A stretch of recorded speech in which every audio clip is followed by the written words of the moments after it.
Good evening, everyone. My name is Juan Rodriguez, and I am the CSCA Interim President.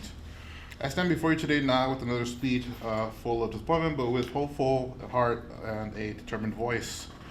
I'll be honest, I'm tired of writing the same speech over and over again, tired of talking about the lack of progress, about the frustration that settles in every time negotiation goes off course. I never want to become fluent in the language of disappointment, but here we are advocating for basic fairness, for respect, for equality, and still being asked to wait. It shouldn't be controversial to ask for equal treatment in the workplace. It shouldn't be exhausting to request a livable wage, and it shouldn't be a routine to come away from the negotiation table empty-handed. While our classified members continue to carry the district on their backs, today I'm choosing a different tone because that did not go well.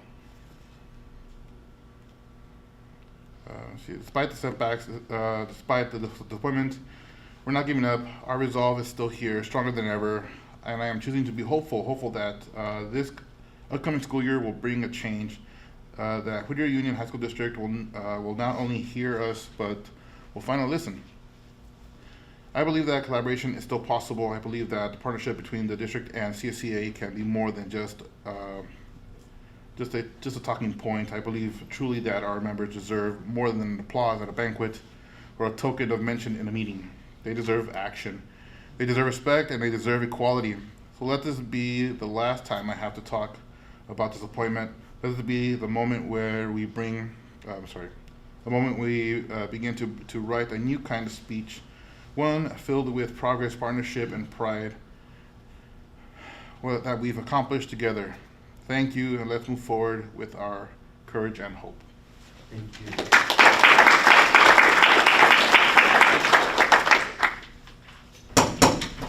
Good evening, everyone. I call our special board meeting to order tonight, June 24th. Thank you so much for joining us. We appreciate your being here.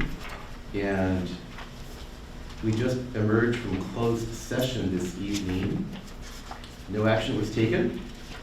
And at this point, I'd like to pivot to our Pledge of Allegiance, and I see a couple of familiar faces in the audience. May I ask Julia Rodriguez, will you lead us in the Pledge of Allegiance? Sorry to put you on the spot. Sorry. I'm going to have to politely decline. No problem. And I totally understand. I didn't give you any advance notice whatsoever. Sylvia Soto, would you like to lead us in the Pledge of Allegiance? Do I have to come up there? No, you can stay at your seat. Please stand. Your right hand over your heart. I pledge allegiance to the flag of the United States of America and to the republic for which it stands, one nation, under God, indivisible, with liberty and justice for all. Thank you very, very much. We really appreciate our audience participation. True democracy. That brings us to our land acknowledgement. Dr. Oviedo, will you please read our land acknowledgement this evening? Yes. The Whittier Union High School District acknowledges our presence in the traditional ancestral land of the Gabrielino Tongva peoples, which includes the villages of Tukishna, now Santa Fe Springs, Sihat, now Los Nietos Whittier, and the village of Sijna, now Whittier San Gabriel River area. This land remains unceded territory. Whittier Union High School District honors and respects the Gabrielino Tongva ancestors and their connection to this land. Thank you very much, Dr. Oviedo. That brings us to approval of tonight's agenda. Colleagues, is there a motion to approve our June 24th agenda? Thank you. Thank you. It's been moved by Mr. Lopez, and it has been seconded by Ms. Conchola. Any discussion? If not, I call the question. All in favor, please say aye. Aye. Aye. Aye. Any opposed? Any abstentions? See none, the ayes have it. Thank you very much. That brings us to community comments. And we do have a preamble that we'd like to read, and we do have several community comments tonight. So first, I'd like to have the preamble read so that we can know what our guidelines are this evening, and then we'll go ahead and have some other introductory comments about how long each comment will be tonight. But for now, let's go ahead and have Dr. Oviedo read the preamble. Sure. The Board of Trustees welcomes community comments on any item within the board's subject matter jurisdiction. Please be aware that the Government Code Section 45954.2 prohibits the board from taking action or discussing comments at the meeting if the matter does not already appear on the posted agenda. All request cards to address the board must be submitted prior to the commencement of the public meeting.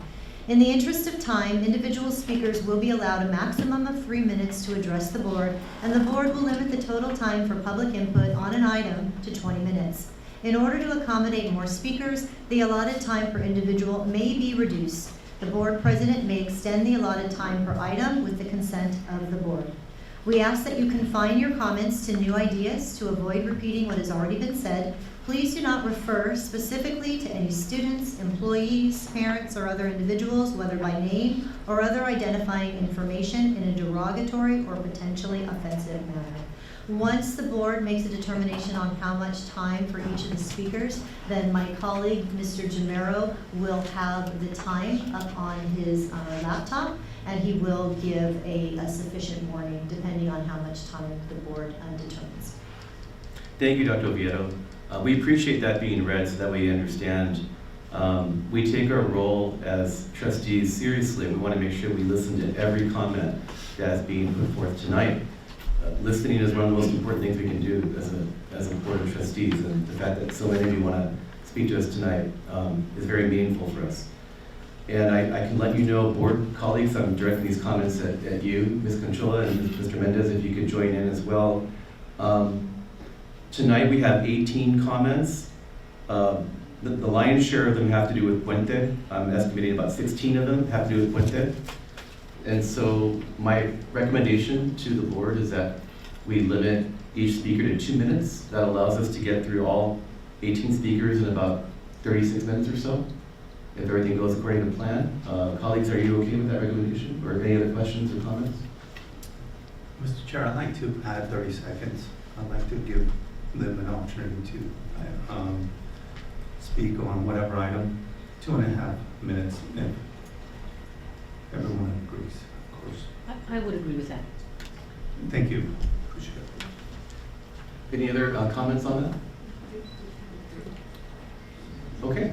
I find that acceptable. Thank you, Mr. Lopez, and thank you, Ms. Rodriguez-Moises, for providing your assent. So, timekeeper, Mr. Jamero, each speaker, and so the audience can hear this once and for all, each speaker will have 2 minutes and 30 seconds. If they choose to go beyond 2 minutes, that's fine. It gets us a little closer to our regular 3-minute cap, which I think is definitely doable tonight. So I'm going to... President, Oh, yes. Is there any way that the video can be turned over to the speaker so we can see who's addressing us? Sure. We're going to see if Mr. John can help with that. Thank you so much. And we're going to work on that right now as we transition. And just to let you know, I will identify the first speaker, who is Juan Rodriguez from CSEA. And then on deck after him, we have Lourdes Lopez. So I'll be letting you know who's on deck, so that way the person next can come and be relatively close to the podium, and so that you know you're next. And Mr. Jamero, can you give a 30-second warning? Thank you. I had a request that this go last. Is that okay? That's fine with me. The board, any opposition to Mr. Rodriguez going last? Okay. Thanks. Okay. Lourdes Lopez, you are next. If you'd like to speak tonight, now's your chance to approach the podium. And as you approach the podium, colleagues that are remote, can you see the speaker podium at this point? Yes. Thank you. Thank you for confirming. Thank you, Ms. Lopez, for being here. You have 2 minutes and 30 seconds. Good evening. Buenas noches. Mi nombre es María López y estoy aquí hoy para hablar sobre mi experiencia con el programa Puente, que impactó positivamente a mi familia, especialmente a mis 3 hijos, que orgullosamente se graduaron de honores en California High School. Y gracias a Puente, cada uno de ellos recibió el apoyo y la guía que necesitaban para seguir adelante hacia la universidad. Los consejeros siempre estuvieron ahí, ayudándoles a entender los requisitos y a escoger sus clases y prepararse para el futuro. El programa también incluyó a los papás. No sabíamos nada, pero con la información que nos dieron pude ayudar a mis hijos. Hoy estoy muy orgullosa de ellos y muy agradecida con Puente. Sin este programa no estaríamos donde estamos. Hoy ayudó mucho a mis hijos y sé que ese programa ayudó a muchas otras personas más. Gracias. Gracias por estar aquí.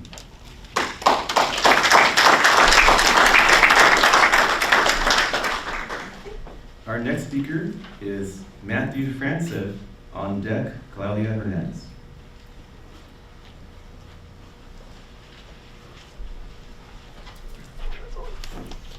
Thank you for giving me the opportunity to speak tonight, not in my capacity as WSEA president, but as a proud Puente educator of the past 8 years.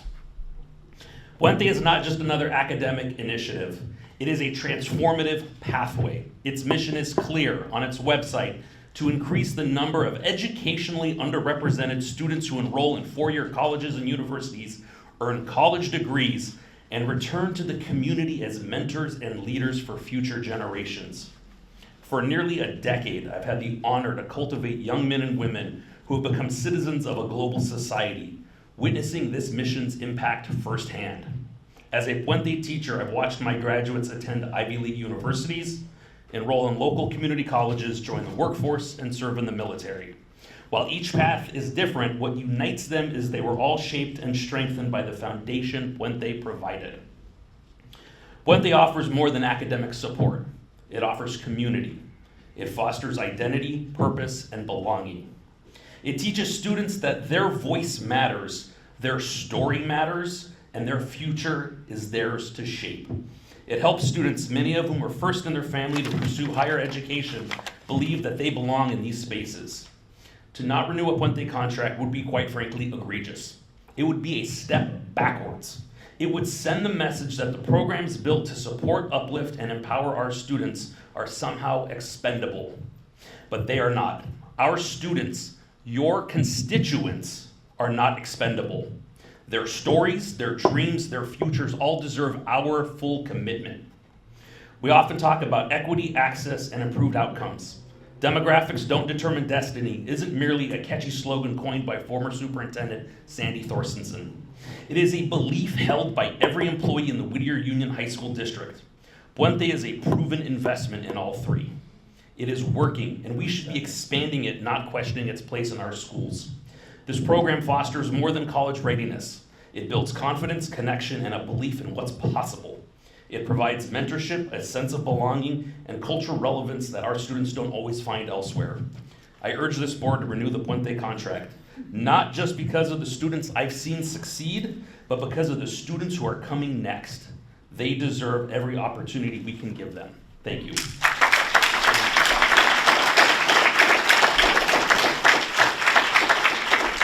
Muy buenas tardes, mi nombre es Claudia Hernández y yo vengo a agradecer antes que nada a este distrito por haber ofrecido este programa Puente. Mis hijos son tres, fueron primera generación en toda mi familia de 7 hermanas que fueron los primeros que se graduaron de high school y ahorita están en la universidad. Pero esto no hubiera sido posible si este programa de Puente no les hubiera ayudado a guiar. Hablando con ellos, me dijeron, sin este programa yo no hubiera creído en mí. Sin la guía de mis profesores y de todos los consejeros, yo no hubiera aprendido que hay oportunidades para mí. Eso les dieron liderazgo a mis hijos. Aprendieron tanto que ellos tienen confidencia en ellos mismos. Ahorita ya uno es graduado en la universidad, ya está trabajando. El segundo está estudiando para ingeniería en computación y está haciendo un minor en matemáticas. Y ahorita él es vicepresidente de robótica en la universidad.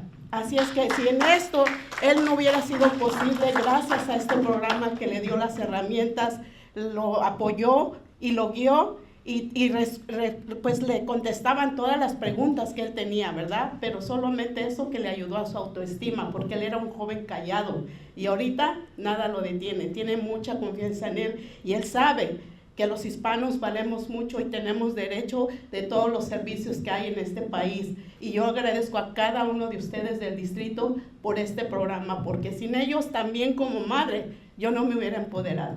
Gracias a ese programa, por medio de mi hijo, yo aprendí a involucrarme en el distrito, pero también yo aprendí a yo regresar a la escuela y ahorita tengo un trabajo mucho mejor que hubiera podido tener. Gracias.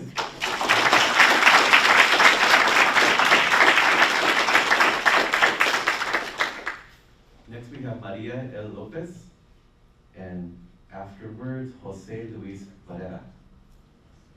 Maria Lopez, you're next. Good evening. Good evening. Good evening, board members. My name is Lourdes Lopez, and I am here today to express my great gratitude for the Puente program and to share how it truly has impacted my life. As a high school student at California High School, Puente program gave me direction. It helped me clearly understand what classes I needed to take in order to be eligible to apply to a four-year university.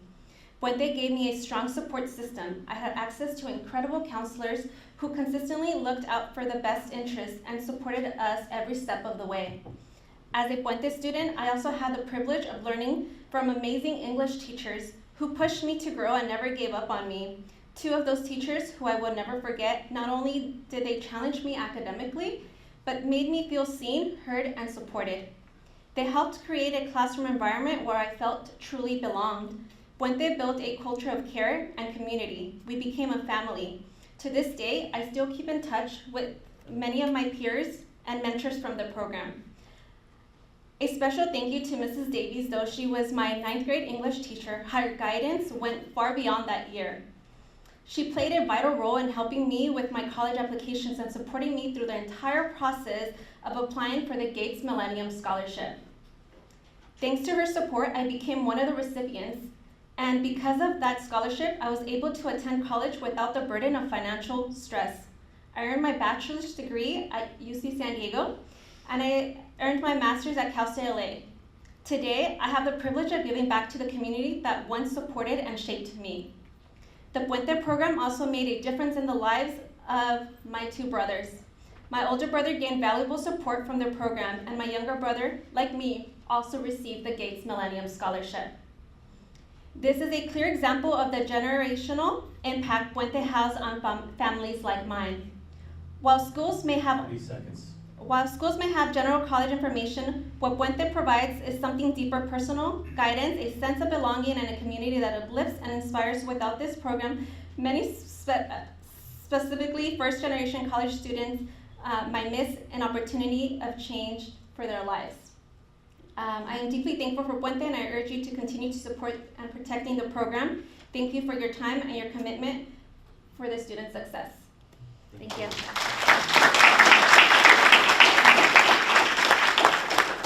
Next we have Jose Luis Varela, and on deck Violet Mariscal. Muy buenas tardes. Good afternoon, board members, parents, teachers. All the passion these past parents and teachers has come, I have to agree 100%. So as a parents, my wife and I, we have 4 kids. 2 of them graduated from Serna High School, and they went through Puente. So we see the growth.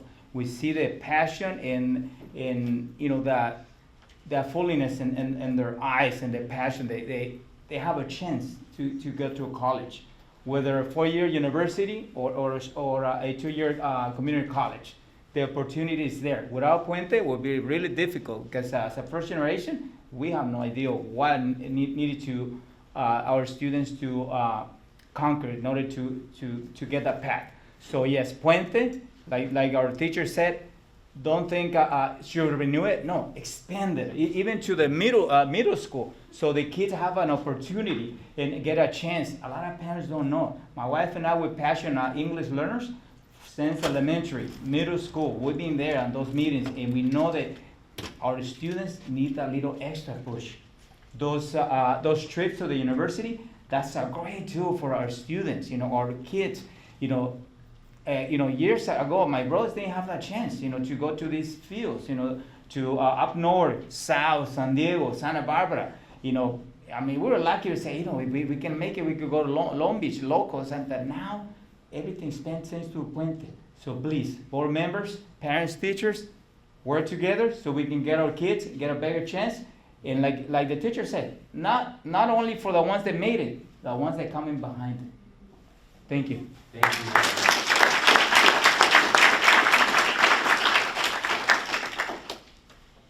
Violet Mariscal. I am reading on behalf of Violet. Violet is one of my students. Her sister was also one of my students and wrestlers, and her mother was actually one of my father's students. So her mother reached out to me and asked me if I would read her statement. My name is Violet Mariscal, and I'm an incoming senior at Whittier High School and have been a proud member of the Puente program for the past 3 years. I want to begin by apologizing for not being able to attend this meeting in person. I truly wish I could be here to speak to you directly, but I am so grateful to Mr. Francis for reading this letter on my behalf. Being part of Puente has been one of the most meaningful experiences of my high school journey. I've had the honor of serving on the Puente Club cabinet for the past 2 years as the club's junior president last year, and I'm the current senior class president for the upcoming year. I've had the privilege to witness firsthand the amazing impact this program has on students, not just academically, but personally, emotionally, and culturally. When I walked into my Puente class freshman year, I was extremely shy and kept to myself. But as the year went on, I formed connections that I still carry with today. Puente brought me out of my shell, gave me confidence, and helped me find a community I could belong to. The program doesn't just prepare us for college on paper, it prepares us physically, emotionally, and mentally. Through college prep English classes, dedicated counselors, and countless college tours, we are given the opportunity to see and understand what our futures can look like. For many students, especially those who may not have the resources to travel, Puente is the only reason we get to step foot on a university campus before graduation. It turns college from an idea into a real, reachable goal. Even more important than academics, Puente gives us a family. I've been blessed with amazing mentors like Mrs. Sweeney, my Puente English teacher for my first 2 years, who continues to be one of the most influential and supportive teachers I have. Counselor Mancia has worked so hard to support not just me, but every student in the program, guiding us and making strong academic choices and preparing us for life beyond high school. And Ms. Gomez, our District Puente coordinator, who works tirelessly behind the scenes to give students, not just at Whittier High School, but the other schools that provide the privilege of the Puente program, the opportunity, support, and care we deserve. We are so incredibly grateful for her and all the Puente staff. At a time when Hispanic students in the U.S. are facing increased challenges and division, Puente is more important than ever. It is a space where we can learn about our culture, share our experiences, and support one another through unity and family. It is one of the few programs that empowers us not just as students, but as young leaders and proud members of our community. Taking away Puente would mean taking away our unity. It would mean stripping away a support system that uplifts us when we need it most. I apologize, but not really. Puente is more than just a program. It is our family, our safe space, and our bridge to a brighter future. Thank you so much.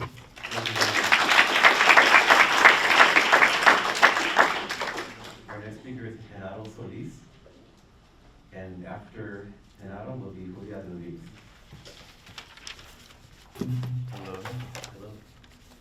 My name is Genaro Solis. I am a proud first-generation Mexican-American honors graduate of UCLA, a place that honestly once felt out of reach. I went on to earn a Master's of Science in the study of management, entrepreneurship, and innovation. With the specialized degree, today I help manage billion-dollar construction and infrastructure projects at LAX, projects that shape the way that thousands of people move through our city. But none of this, none of this would have happened without the spark that the Puente program lit in me many years ago. Because the truth is, before I ever believed in myself, the Puente program believed in me.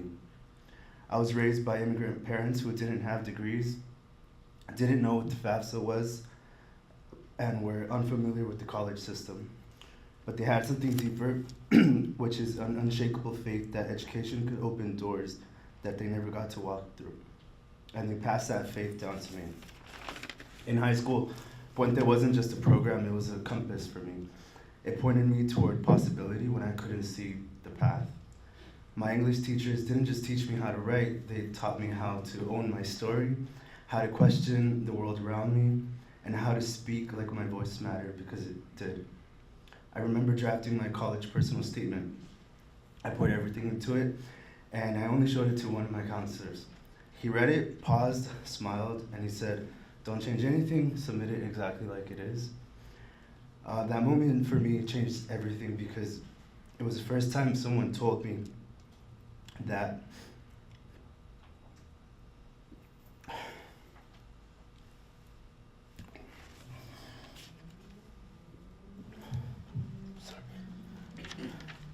my voice matters and that my voice is powerful. So that essay got me into UCLA. The truth is though, UCLA was really tough. So once I got there, I knew that I could make it through. Puente trained me and I studied, I connected with my professors, sat front row, asked a lot of questions, and instead of shrinking, I grew at UCLA. So today, Puente runs strong.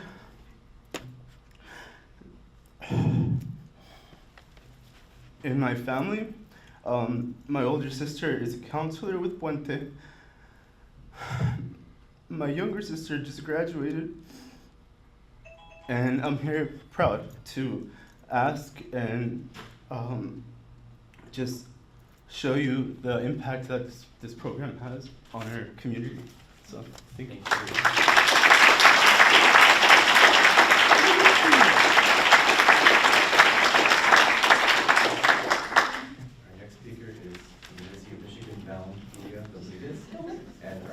After that will be Ariana Garibay.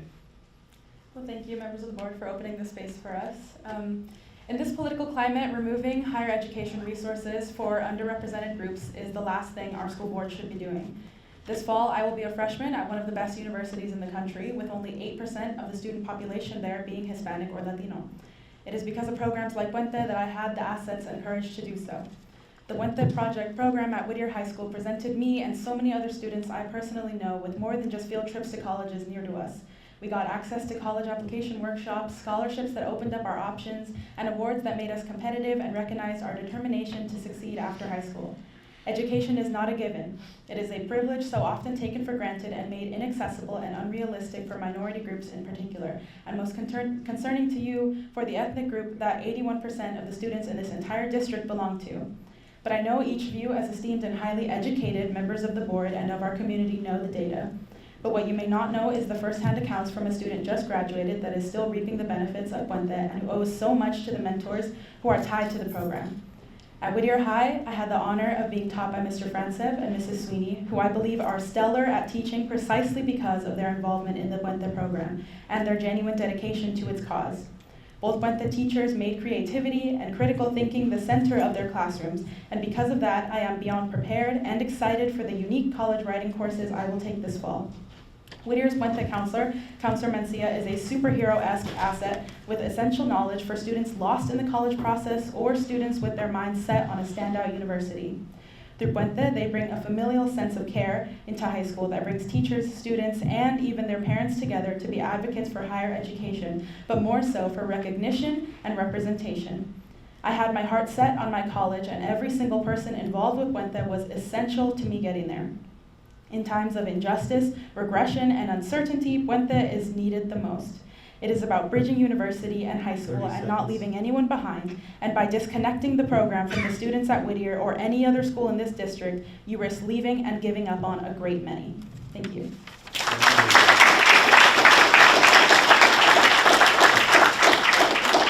The next speaker will be Ariana Garibay, and after her will be Lori Davis.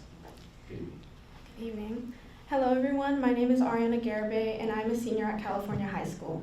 I'm delighted to be this upcoming school year's Puente president, and I'm really proud to be a part of the Puente program. Today I want to share why this program has had such a powerful impact on my high school experience and why I believe it's one of the best opportunities on campus.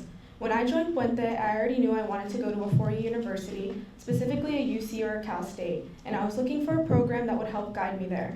I wanted to stand out on my college applications, and Puente offered me exactly what I was looking for: real college preparation, a strong support system, and the chance to grow personally and academically.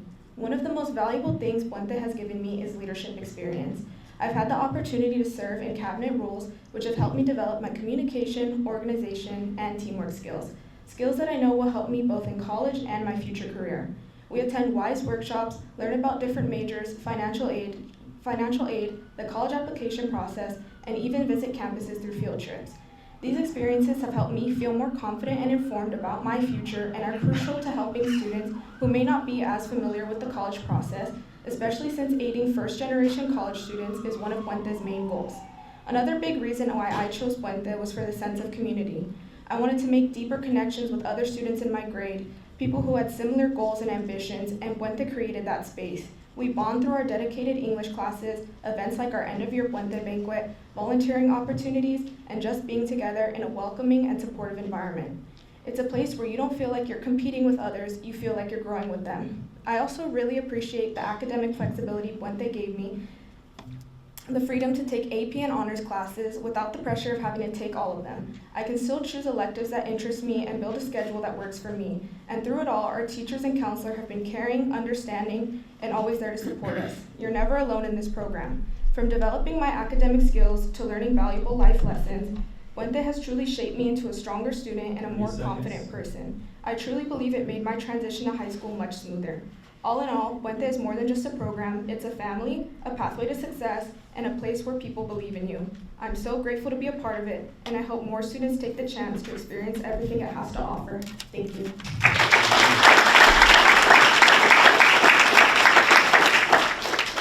Always good to hear from a convert.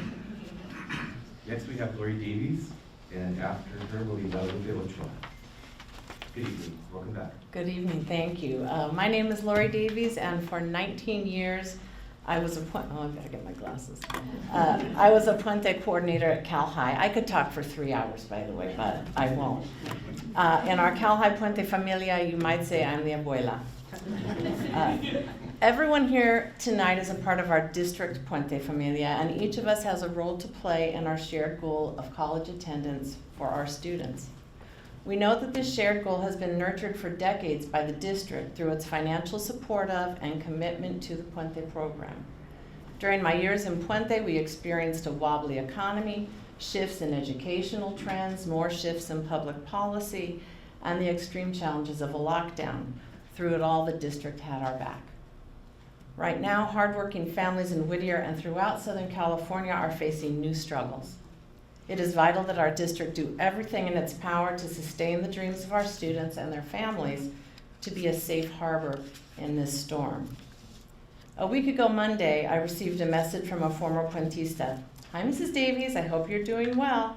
I just wanted to share that this past weekend I graduated from UCLA with a BA in psychology and a minor in education studies. For 2 decades, I've had the honor and privilege of receiving many messages like this one. They've included news of college and graduate school admissions and graduations, scholarship awards, job announcements, wedding announcements, baby announcements, and sometimes a check-in message that always makes my day. The district should know that these celebrations and their ripple effects are directly linked to its support of Puente. I like to think that the repayment for the district's help is the ongoing success of our students, our graduates' contributions to the Whittier community, and our collective pride in being a part of the district's commitment to excellence. Thank you.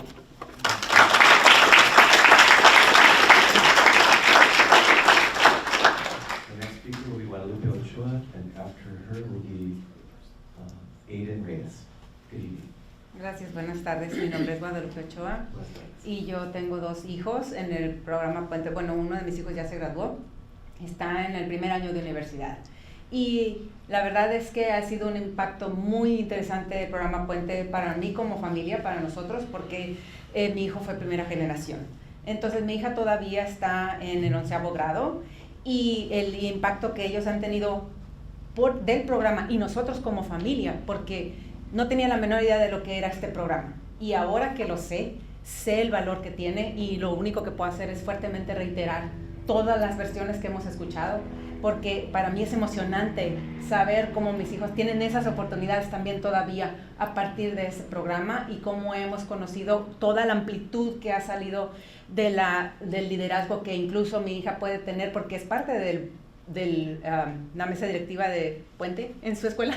Entonces, eso es, sí, les abre muchas puertas que no me podía imaginar, incluso en su propia personalidad. Y lo que puedo soñar, que ellos mismos pueden soñar hoy, que puede suceder mucho más adelante. y la emoción que me da ver el impacto de todos estos chicos es algo que yo sueño y creo, no veo que se termine. Y la verdad es que les agradezco mucho, mucho que consideren y reconsideren en la reanudación del contrato. Muchísimas gracias de todo corazón a ustedes como la mesa directiva. Gracias.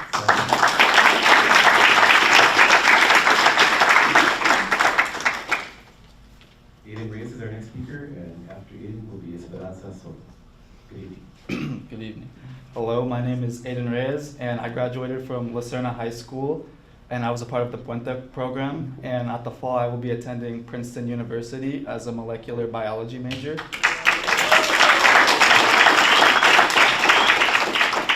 Thank you. And it's safe to say I wouldn't be able to say that without the help of the Puente program. I think one of the many great attributes of the Puente program is its really strong youth-adult partnership. Just the idea that the relationship between the Puente student and the Puente adult, whether that be the counselor or the teacher, is very tight-knit and personal. And this allows for information to be relayed to the student very easily. So this allows for students like me to get service opportunities, information on various scholarships, and how to navigate very difficult times, such as applying for colleges. And I think that also the relationships that I've developed with various students are going to be forever lasting, and the Puente program has really helped me and all of my peers at La Serna High School and beyond, that we're going to be very successful in the future. Thank you.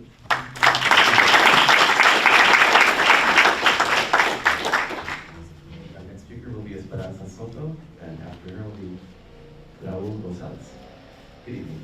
Hello, I'm the mother of Aiden Reyes, and I'd like to thank the Puente program, Ms. Solis, the counselor, DeBro, Sanchez, Pringle, all the teachers, their communication to keep me informed on everything that is happening in the class. My hundreds of questions I would ask, their turnaround time was super lightning fast, encouraging, and it made me feel that I could assist in the success of my son. Probably the best things that they gave my son was affirming his academic intelligence, and affirming that my son has a space in the collegiate arena and that his Latino voice has value. That was something that I was working at home with him, but it wasn't until his Puente teachers and counselors spoke that into him that he believed, yes, I do have that. So I'm eternally grateful, and I would like to ask that you continue the Puente program and find it in your heart, not only to keep the program running, but to give pay raises to the teachers and counselors, because what they're doing is just so stellar. I just want to give a quick story about when we went to visit the Princeton campus. A recurring question from other parents was, what boarding school did your son go to? And I would proudly say, the local public high school, La Serna High School Puente program. And I told my son, you're here and you earned your spot. And all thank you to the Puente program, and I hope that it could just continue to bless all the future students. Thank you so much. I appreciate it.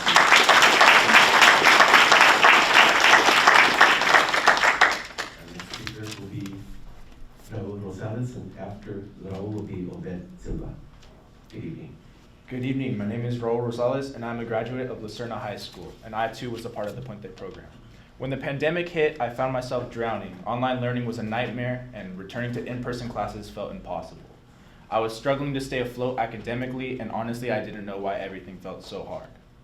That's when Puente became my lifeline. A family friend recommended the program, and thankfully I was accepted. But even at Puente, I continued to struggle and focus with my focus and attention. My family became frustrated, not understanding what was going on with me. The Puente team made a decision that changed my life. They suggested I be evaluated for ADHD and ensured the assessment was fair by having all teachers participate. When the diagnosis came back positive, everything clicked into place. From that moment forward, my entire Puente team rallied around me. My counselor, my teachers didn't just support me. They actively invested in my success through regular check-ins, emails, and meetings. They saw my potential when I couldn't see it in myself. They saw me as a whole person, not just my challenges. Because of Puente support and advocacy, I graduated high school and am now studying at Cal State Fullerton. This program changed my life, and for that, my family and I will forever be grateful for this program. Thank you.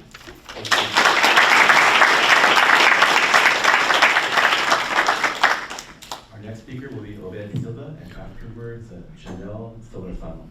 Good evening. My name is Obed Silva, and I am an English professor at East Los Angeles College.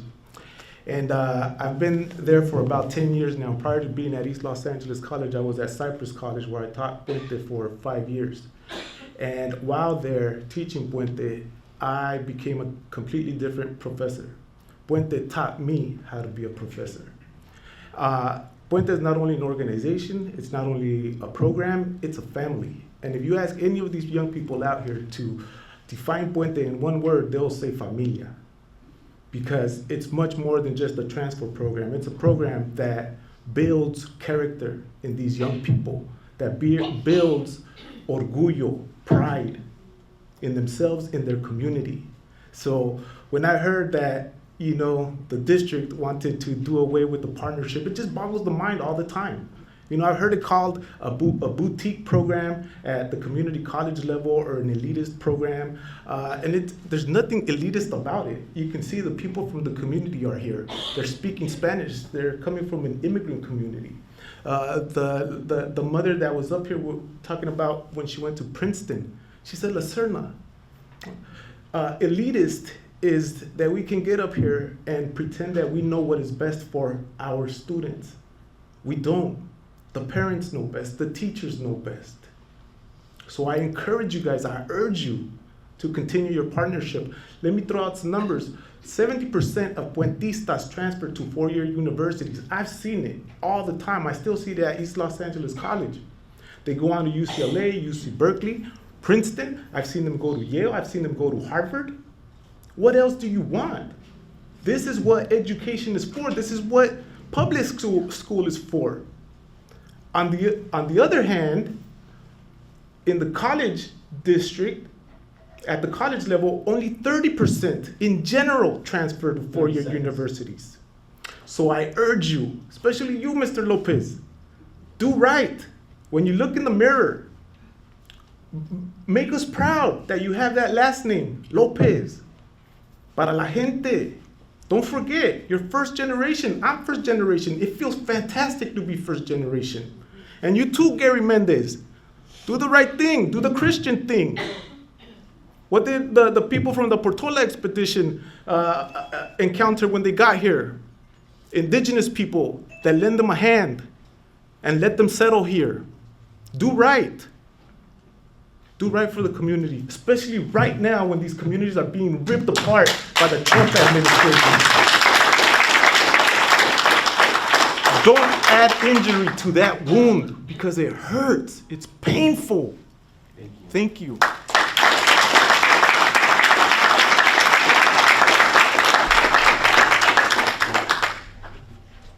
Our next speaker will be Chanel Solorzano, and after Chanel will be Joshua Lopez. Good evening. Good evening. Hello everyone, my name is Chanel Solorzano, and I have a quick little acronym for the Beloved Puente program. So starting with P in Puente would be participation. I chose to be in this program because I knew it was going to provide plenty of opportunities and was going to prepare me with the necessary skills and opportunity to get into a great college. I enjoy that we go on lots of field trips and have the chance to also have some peer bonding. Then going on for U, would be unity. Through this program, I have made great friendships and have been surrounded by Puente like-minded, dedicated individuals that push me to not only grow but learn more about collaboration and teamwork. We're all engaged in various activities, but at the end of the day, come together as one Puente family. Then for E, it would be education. With Ms. Wise's workshops are one of the best parts of Puente, and that's when she comes into the Puente classrooms and informs us about her education path and ways we can prepare for college, which really sets up a great opportunity to get into college. As coming in as a freshman, I didn't really know the college application process, and I feel like it really made things a lot more easier to understand, and now I'm not as overwhelmed with the thought of college. Then for N would be nurturing. Puente is a very welcoming and inspiring environment, and our cabinet, Puente Cabinet at Cal, is full of great people that have impacted me to become a better leader and work through challenges. The positive environment has shaped me into a responsible and confident student that I am today, and without Puente, I truly would feel like I would be a complete different person. Then for T would be teachers. Overall, the greatest impact I've had as a student comes from my role. I'm sorry. My role model, Miss Barmeyer. From the past 2 years, she's been a really great English teacher. And she's taught me how to become an excellent writer and sharpen my writing skills that strengthened me to go forward into AP Ling. Additionally, I owe a lot of my leadership experience to her because I went to cabinet president my junior year, and it really shaped me to become a better person. And through her dedication, she's made a lasting impact on me, and I know that I always will carry that with me. And then for E, for experience, Puente has taught me anything was to embrace change and stay open-minded to what's ahead. Puente showed me that life is ever-changing, but to always remain hardworking and see yourself in a different light to achieve more than you limit yourself to. Thank you.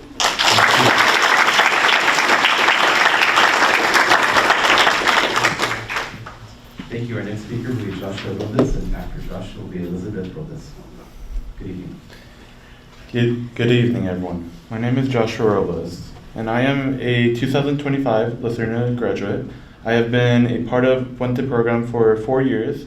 I am honored and delighted to be here with you all, and I want to emphasize the impact Puente has made at Lucerna High School.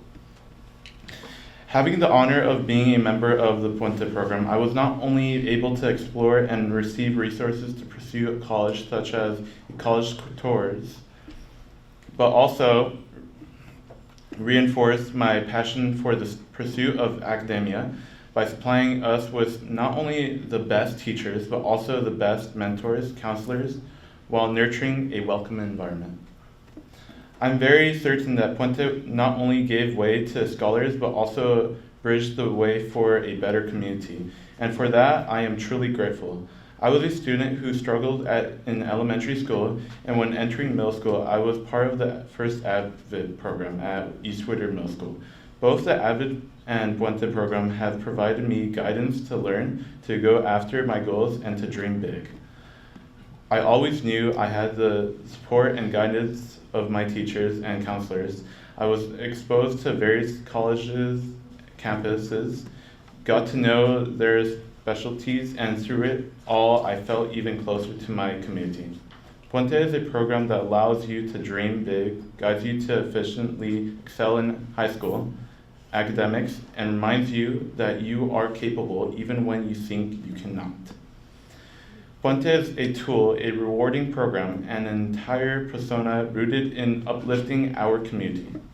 From facing difficulties in elementary to learning how to learn in middle school and finding out what I can accomplish with my desire to succeed, resilience, I am now getting ready to attend UCLA in fall, majoring in neuroscience for pre-med in the pursuit of becoming a neurosurgeon.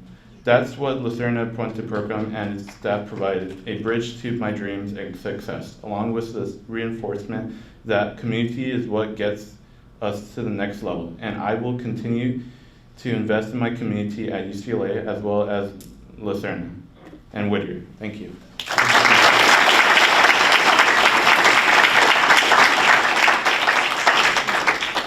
Our next speaker will be Elizabeth Robles, and after her will be Marina Saavedra. Good evening. It's not going to be easy after I hear that from my son. I'm Elizabeth. I'm the mom of Joshua. He's a 2025 Lucena graduate and a 4-year Puentista. Being a single mom and looking for all the support I could have to raise a good, happy, and successful. Like he said, when he was in elementary, we struggled a lot to the point that he was placed on an IEP program. On his fifth year, he was removed, and then when we came to East Whittier, he was able to join the AVID program. And when he was coming to Lucerna High School, he was eager to join a club, and that was Puente. Puente has helped him to the point where he was admitted at UCLA. And I am very, very honored. And I believe Puente, with the best teachers, the best programs, coming from an IEP, going to AP classes, graduating with honors. Without Puente, I don't think we could have done it. Thank you, and I'm very grateful for this program. Thank you. And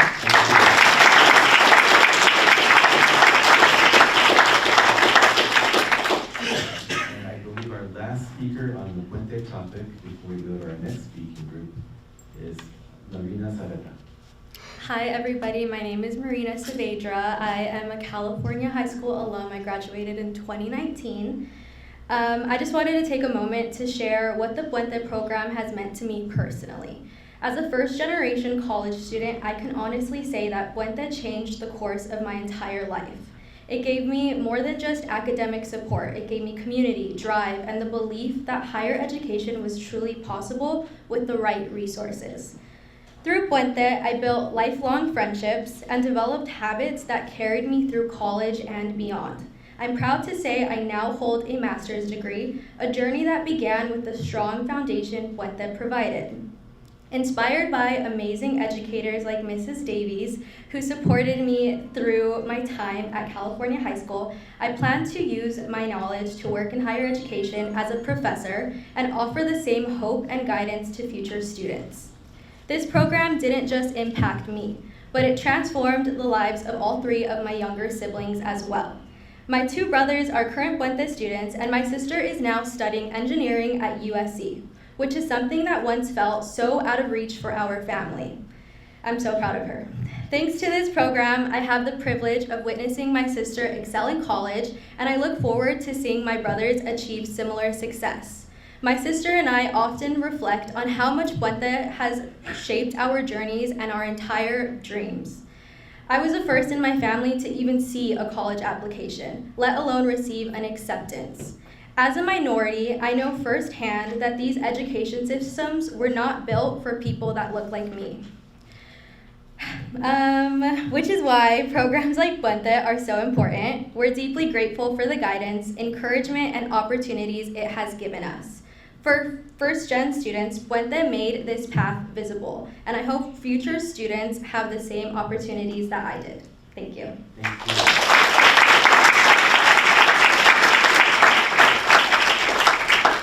I just want to acknowledge that it's very rare for the board to receive more than 16, 17 comments on one particular topic.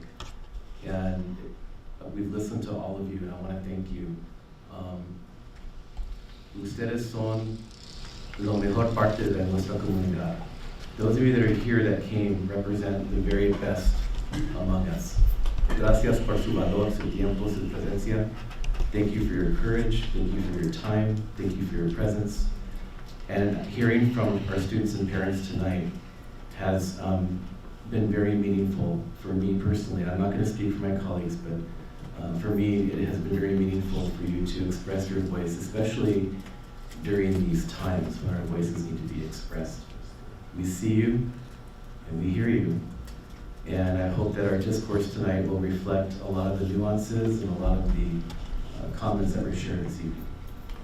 Muchísimas gracias. Thank you very much.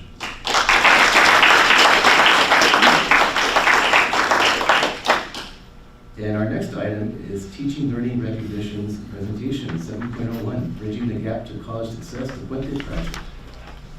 We have a team, Dr. Oviedo. Yes, we have a great team, and to introduce the team, I'm turning it over to Mrs. Bozigi. Mr. President, I would like to recuse myself. Yes. Knowing and understanding that my other role is as Director of the Secondary Program for the Puente Project. I do not want anyone to at any time question my role or, my validity in terms of what I believe in the program.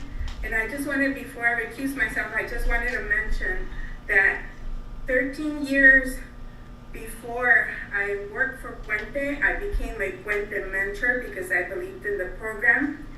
And 35 years before I became a board member, I was associated with the Puente Project. So I just wanted to say that, and I will recuse myself until the next item. Thank you, Ms. Conchola. Understood. We will allow for your transition, and you have transitioned. Thank you very much. So Dr. Oviedo, I'll continue to allow you to introduce the team at this point. So Mrs. Bozigian, can you introduce your team? Yes, thank you, Dr. Oviedo. This evening, I am very proud to present to you Bridging the Gap to College Success, the Puente Project. It will be provided to you by Dr. Roxana Hernandez, Director of State and Federal Categorical Funds, Director Tim Liggett of Assessment and Accountability, and according to our students, our superheroes, our Puente counselors, Ms. Elba Solis,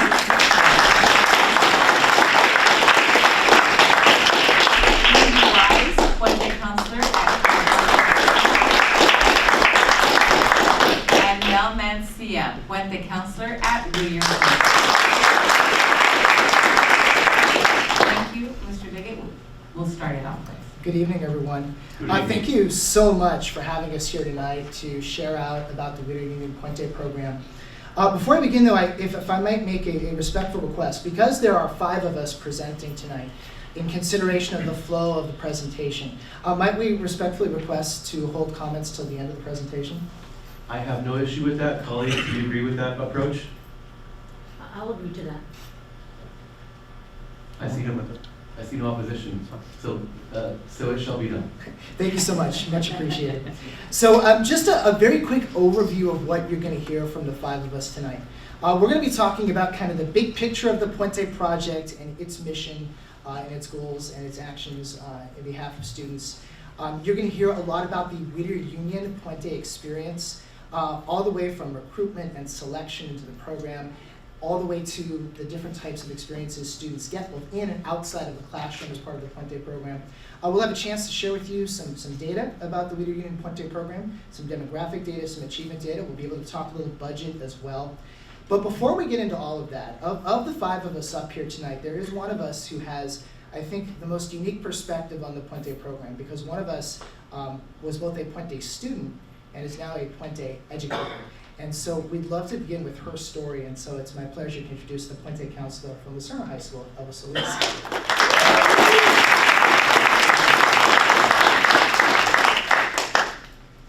Good evening, everyone. Buenas noches a todos.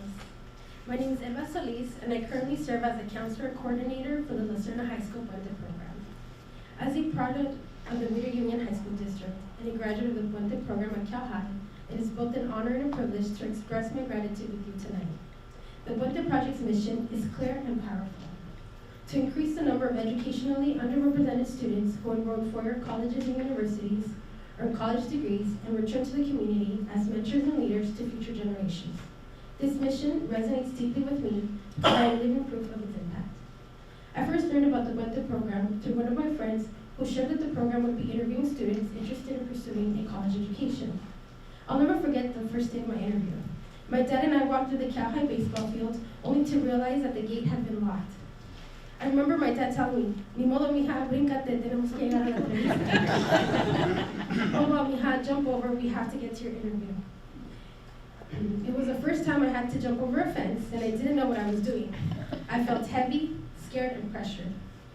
It reminded me of the circumstances and the internal doubts that made achieving my educational goals feel nearly impossible. Like so many of my families in the community, English was our second language, and we were a low-income household, with big aspirations that desperately needed someone to show us a path forward. Nevertheless, we were sweaty, my medias or nylons were ripped, and my knees were scraped, but we made it on time for the interview. That day, the Puente staff saw something in me that I couldn't yet see in myself. They looked beyond my insecurities and saw potential where I saw doubt. The Puente program provided my parents and I with a path to become familiar with the college system, guided us through the college and financial aid application process, and exposed me to experiences that provided me with an array of opportunities. When the weight of imposter syndrome threatened to crush my spirit, they lifted me up, reminded me that my voice mattered and my dreams were valid. Not only did I gain acceptance into UCLA, but I was empowered to become the first in my family to obtain a degree from a four-year university. The Puente program changed the trajectory for my siblings who also pursued a higher education, creating a powerful ripple effective achievement. As a Puente alumni, their mentorship extended beyond the classroom and guided me throughout some of the most challenging moments. In moments when I wanted to give up, when the path seems too deep and my confidence wavered, they refused to let me fail. They became my cheerleaders, my advocates, my mentors, reflecting back the strength that they knew I possessed. When others questioned whether I belonged in spaces I was fighting to enter, the Puente staff stood as my unwavering fortress of support, celebrating not just my successes, but my courage to keep trying. Today, I am proud to be part of the 8% of Latinas in the United States who hold a master's degree. This statistic represents more than just numbers. It represents barriers broken, glass ceilings shattered, and communities uplifted. It represents the countless hours, emails, and recommendation letters written by my mentors who supported me throughout my professional career and my journey into adulthood as a single parent. As a counselor and coordinator for the La Serna Puente program, I have the privilege of giving back some of the support that I received. When I look at my current Puentistas, I see young people full of potential, dreams, and determination, needing that crucial guidance and support to navigate the path to higher education. The Puente program works because it creates bridges, puentes, between where our students are and where they want to be. Puente is more than just an academic program, it's a familia rooted in community. As I stand before you, I complete another circle moment, and I feel beyond grateful for the support and opportunities that my family and I received through the Puente program. Through your continued investment in this program, we're not just changing individual lives, we're building pipelines of future leaders, professionals, and community advocates who will give back to the very communities that invested in them. Thank you to our board members, to our Puente State Office, our Puente staff for believing in Puente. Thank you for believing in students like I once was. And thank you for your continued commitment to our families and ensuring that every single student in our district has the opportunity to reach their full potential, regardless of their background and their circumstances. Together, we are building stronger, more educated, more equitable community, one student, one family, and one generation at a time. Thank you.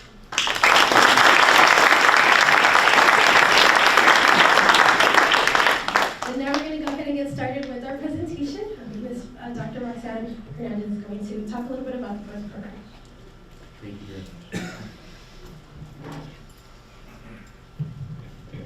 So thank you, Mrs. Solis, for sharing your personal story and being a role model and leader for our students. And thank you for our public comments. You have all captured the essence of our Puente program. This evening, I want to share some background about Puente and its partnership with our district.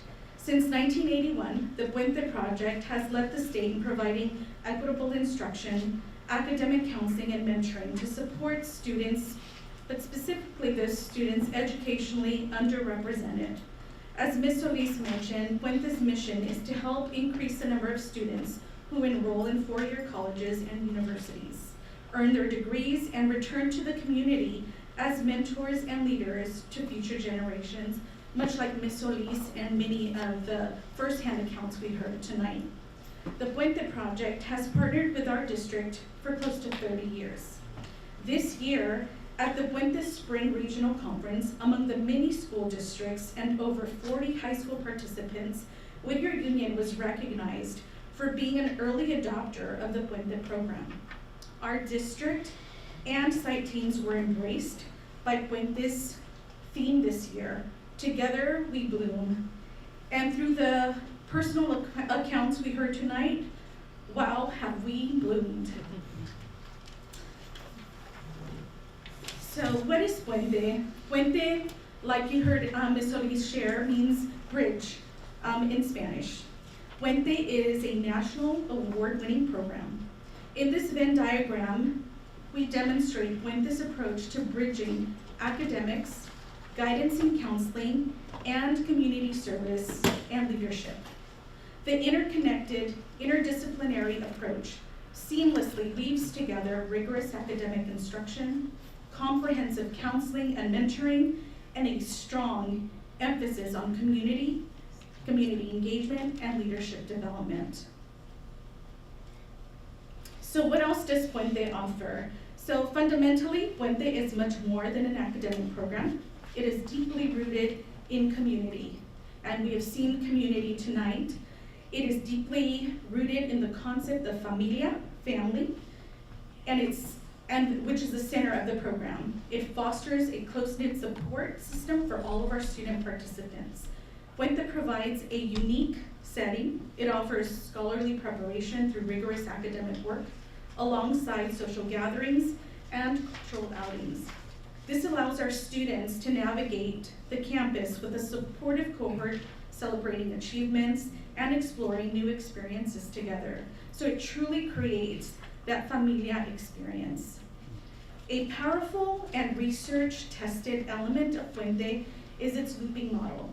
Students spend 2 years or 4 years with the same English teacher and the same peer group. So this continuity builds strong bonds, deepens understanding between students and instructors, and it creates a secure learning environment for our students.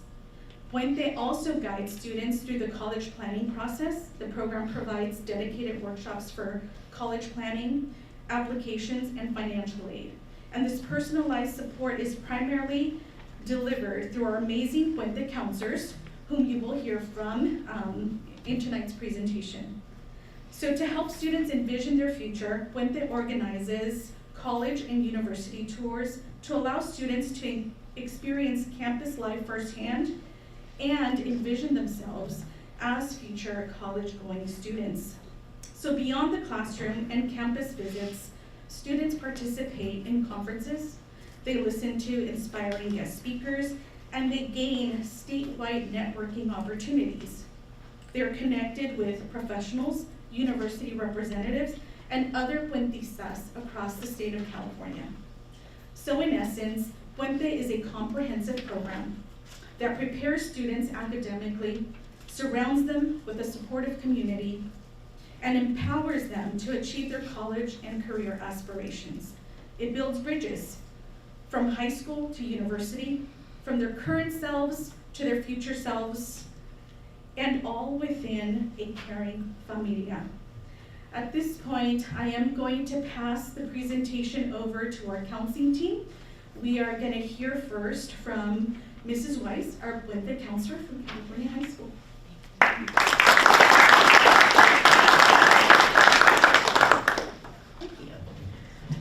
So I think first and foremost, I'd like to acknowledge the fact that really the presentation presented itself with everybody that spoke tonight. So we're just tying loose ends here.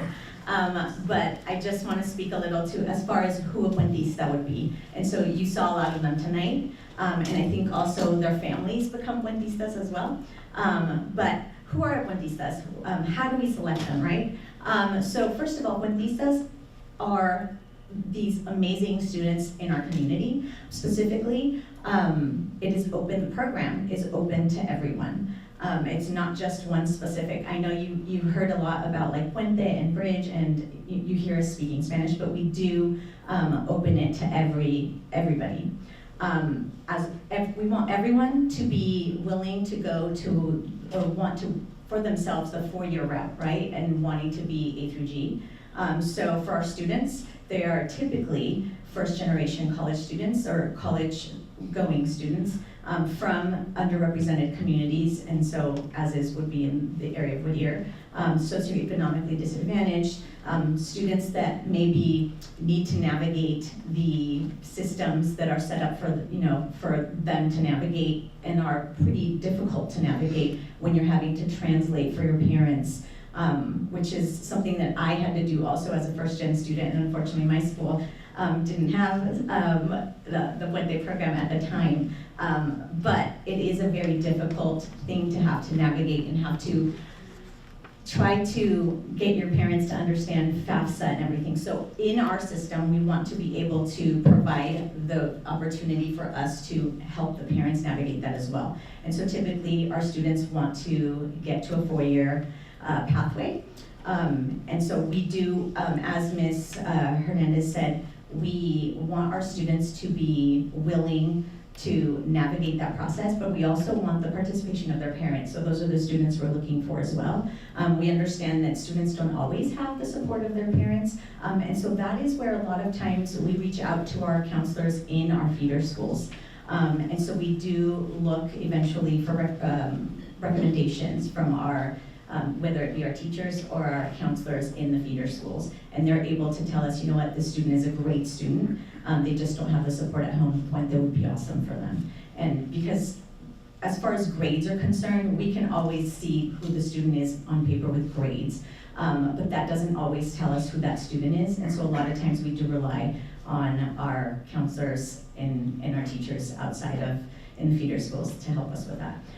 We also look for students that are enthusiastic and want to be encouraged in walking the college-bound pathway. We're looking for students that are passionate about social justice, if that's something, especially now, as far as, you know, if that's something that they're seeking in beyond high school in their post-secondary route. And then we're looking for our students to also want to have leadership positions.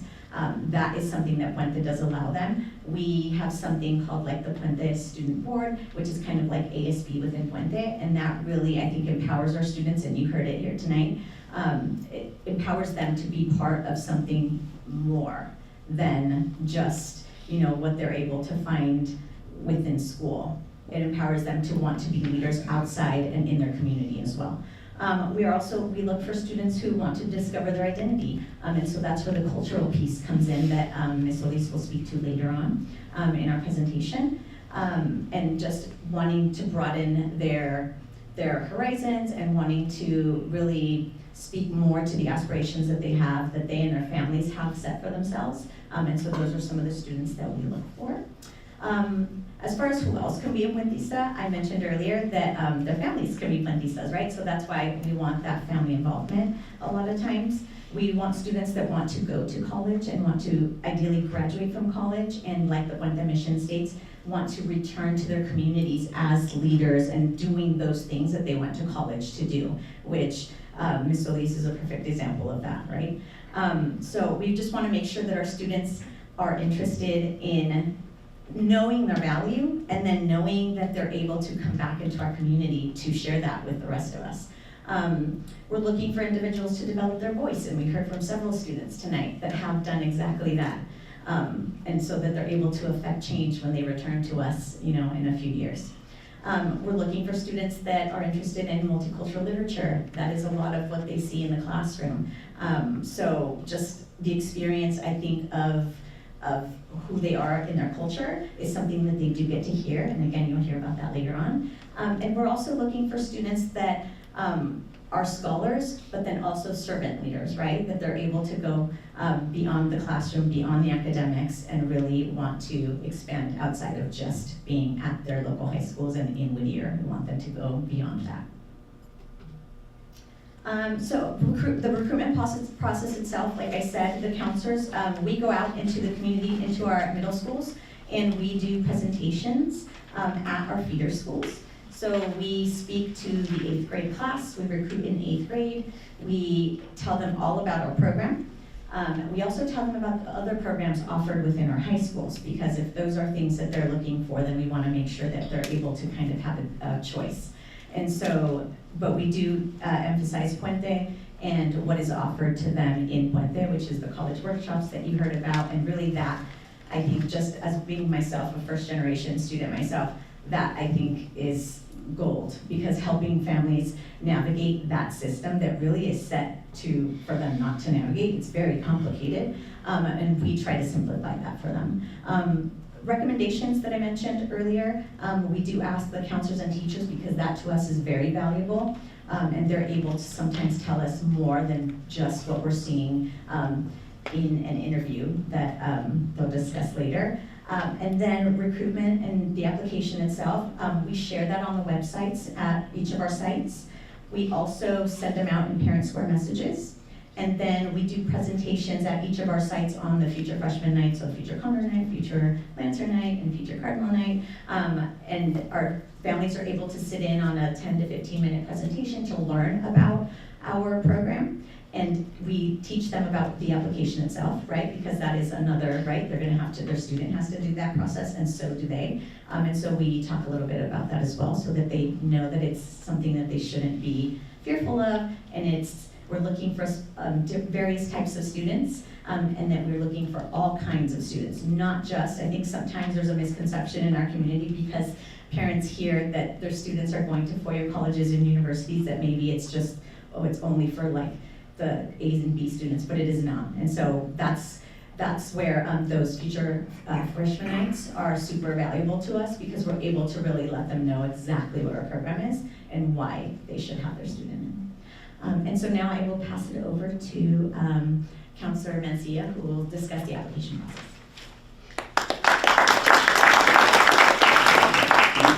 Good evening, folks. So I want to kind of open the curtains and show you through our selection process in building our Puente cohorts across all of our Puente schools, starting with the actual application process. So for our students, it's kind of a three-part. They're going to fill out an online application. They're going to submit a writing sample, and they'll participate in an interview. I have a little anecdotal story about the interviews in another slide. And then for parents, we're also going to ask them for a questionnaire on their end, where we're kind of very explicitly framing out our expectation of Puente as a Familia, which means it takes a village and we're all involved, and they're agreeing to that. After we collect applications, that's what really starts our selection and our cohort building process. We start with our Puente team, which will be teachers and counselors. The teacher and the Puente counselor going through each individual application, reading the writing samples, and then planning on how we do interviews. It's really rare, at least for most sites, for someone to sit in on every single student interview. So that's why we'll come back and kind of share interview notes, review writing samples and applications again, kind of making notes to build that cohort, with really having the goal of building a diverse cohort of incoming freshmen. And when we say diverse, we're talking across the board, right? We're talking about meeting all four of our Puente student categories. We're talking about a balance between our male identifying and female identifying students. And we're also just talking about really making sure we prioritize things like first generation, low socioeconomic, underrepresented groups, really making sure that we prioritize those most at-need groups in our community. When we're building that Puente cohort, as I mentioned, the Puente student categories, so we're always looking at these four categories. The goal is always to have, a 25, 25, 25, 25 balance. That's always the goal. You shoot for it, we don't always get there, but that's always the goal, and definitely a priority. You'll see up on your screens or on your slide notes the kind of different indicators that we use to categorize 1 through 4. To oversimplify it, category 1, we're looking at a student that shows high achievement and high motivation. Category 2 is a student who is showing the high achievement but maybe low motivation. Right, some of our students who are just naturally gifted, and some of that high school stuff is easy, but we know there's definitely more of the tank than what they're kind of giving us. Category 3 is going to be the flip of that. So a student who is performing low academically but has that high motivation, that high gear, really wanting to rise to the occasion. And our category 4 student is that student who is showing low performance academically and showing some motivational challenges as well. We want to keep in mind, and we talk about this as a team all the time when we're starting to categorize students or match them with their category, is there's a big part of this that's subjective. The only quantitative things that we're looking at in terms of matching with categories are going to be grades and attendance. And like we've talked about before, that only tells so much of a student's story. So we're fully aware that there's a subjective piece to the categories, and then on top of that, the fluidity of a category, right? Of where a student may be categorized in their freshman year, because we don't categorize them until second semester of freshman year. It could be completely different from where they likely end up at senior year.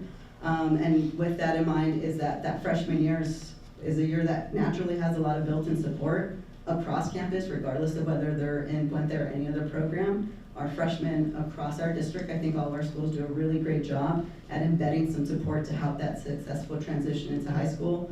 So we kind of keep all those things in mind when we're matching categories for our students in that freshman year. So we have our kind of anticipated percentages here for our incoming freshman class. I say anticipated percentages because we haven't seen them yet, right? We're making these current anticipations based on what we've seen from their records coming from middle school, maybe a couple anecdotal thoughts here from their counselors, but we won't formally place them into Puente categories, like I said, until second semester of freshman year, when we've had some time with them, with our own eyes in our own offices and our own classrooms. Another thing I wanted to mention in terms of balancing, I had mentioned that the two big balances are one, not just the categories, but in also really looking to balance our male identifying with female identifying. I really appreciate that that's been a mission of the board for a couple of years, right, is bridging that gap for our male students and helping to bridge that success. That's definitely a mission of Puente, and to speak to I think everyone's done a good job about speaking of the Puente family, but what hasn't been mentioned is the educator side of the Puente family and the resources we get as a Puente educator. We call ourselves the Puente Primos over here because we're always picking each other's brains. And so at regionals in spring, this was a big mission at Puente, and it was an entire session for counselors that we had to work on different pitches to help recruit more male identifying students into the program. One of the big things that came out of that brainstorming session in our district was the way we talk about interviews. So we rebranded that. We don't call them interviews, we call them meet and greets. Everything is the same. We haven't changed the actual process at all, but just by calling it a meet and greet, a lot of our boys kind of let go of the anxiety of applying to a program that they have to interview to, because it's just a meet and greet, and that's a lot less stressful than an interview. So that's just the anecdotal story I wanted to share about some of the behind the scenes that we do in terms of building a class. So now that we've kind of walked through building a class, I'm going to bring Alba back out to kind of share a little bit about the actual student experience once a student is accepted into Puente.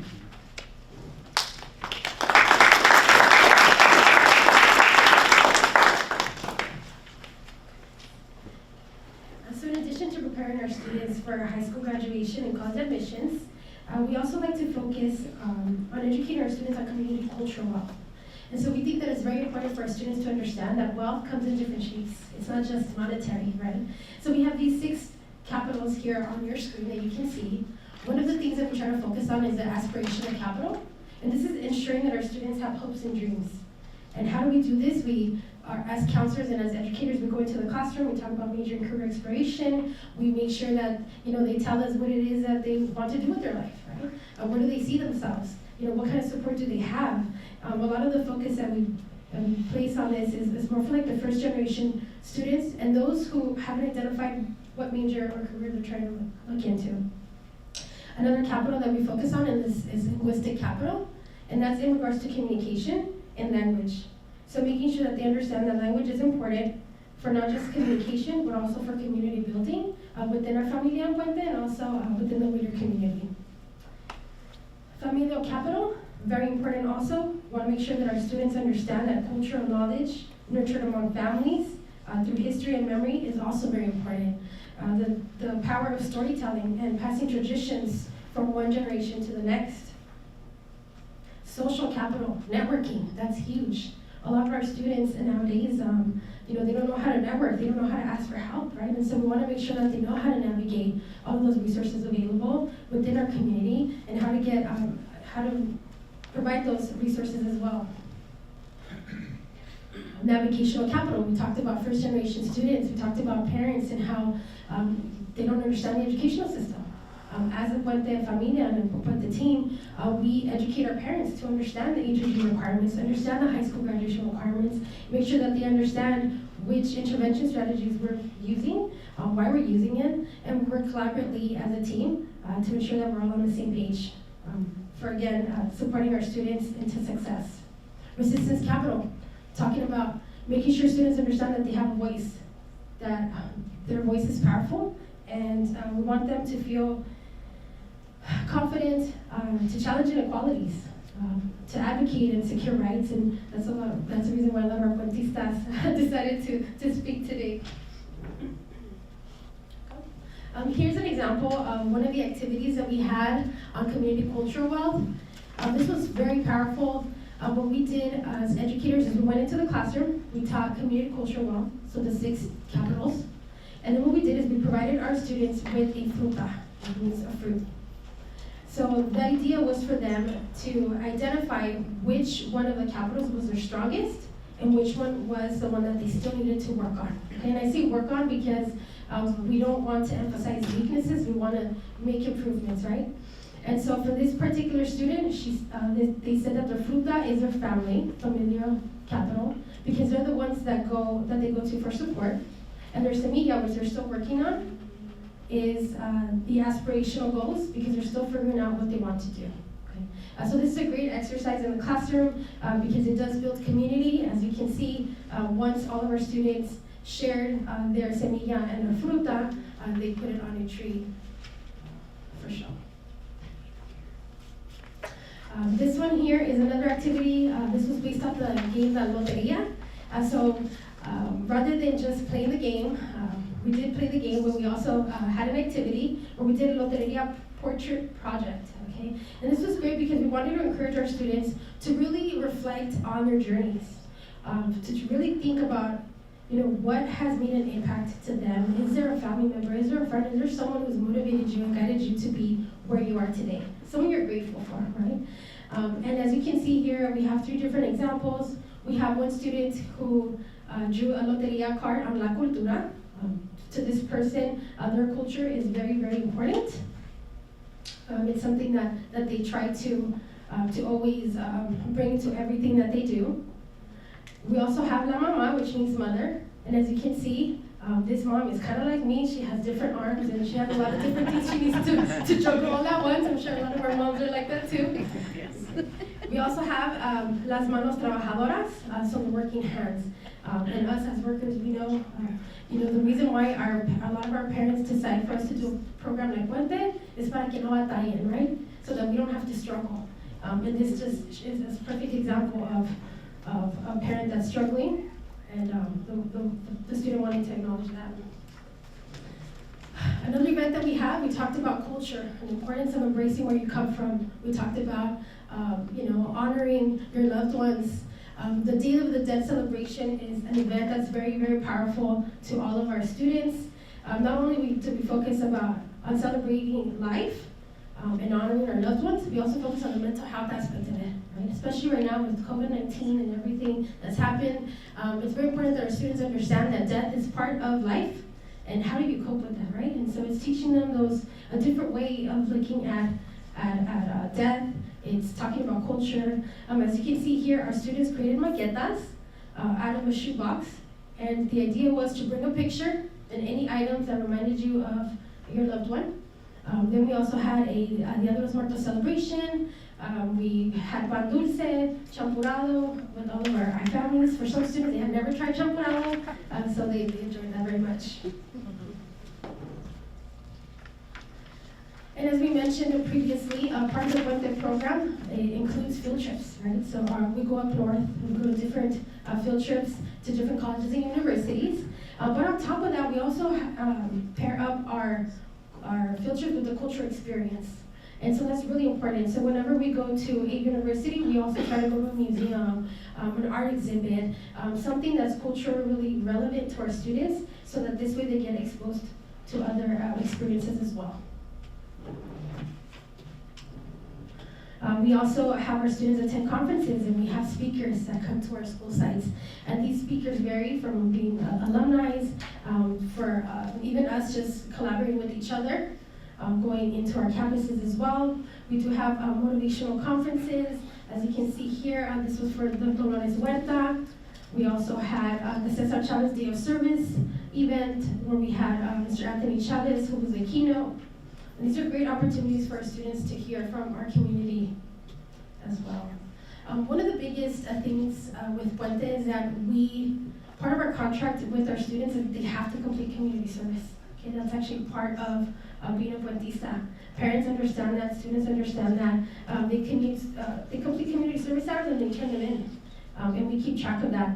And so it's always great for our students to learn how to become leaders, and how do you learn to do that? By giving back, right? And so we obviously provide our students with a lot of opportunities to give back to our community. As you can see, some of them have gone to the Relay for Life. During the fires, the LA fires, we had a collective, and a lot of our students put some items together to take to the churches nearby. They've done cleanings at the beach. More than anything, we just want them to learn to give back, right? And to make sure that they complete that part of the Puente mission of coming back as leaders and giving back. And so now I'm going to go ahead and pass it on to Mr. Leggett, who's going to talk about the data.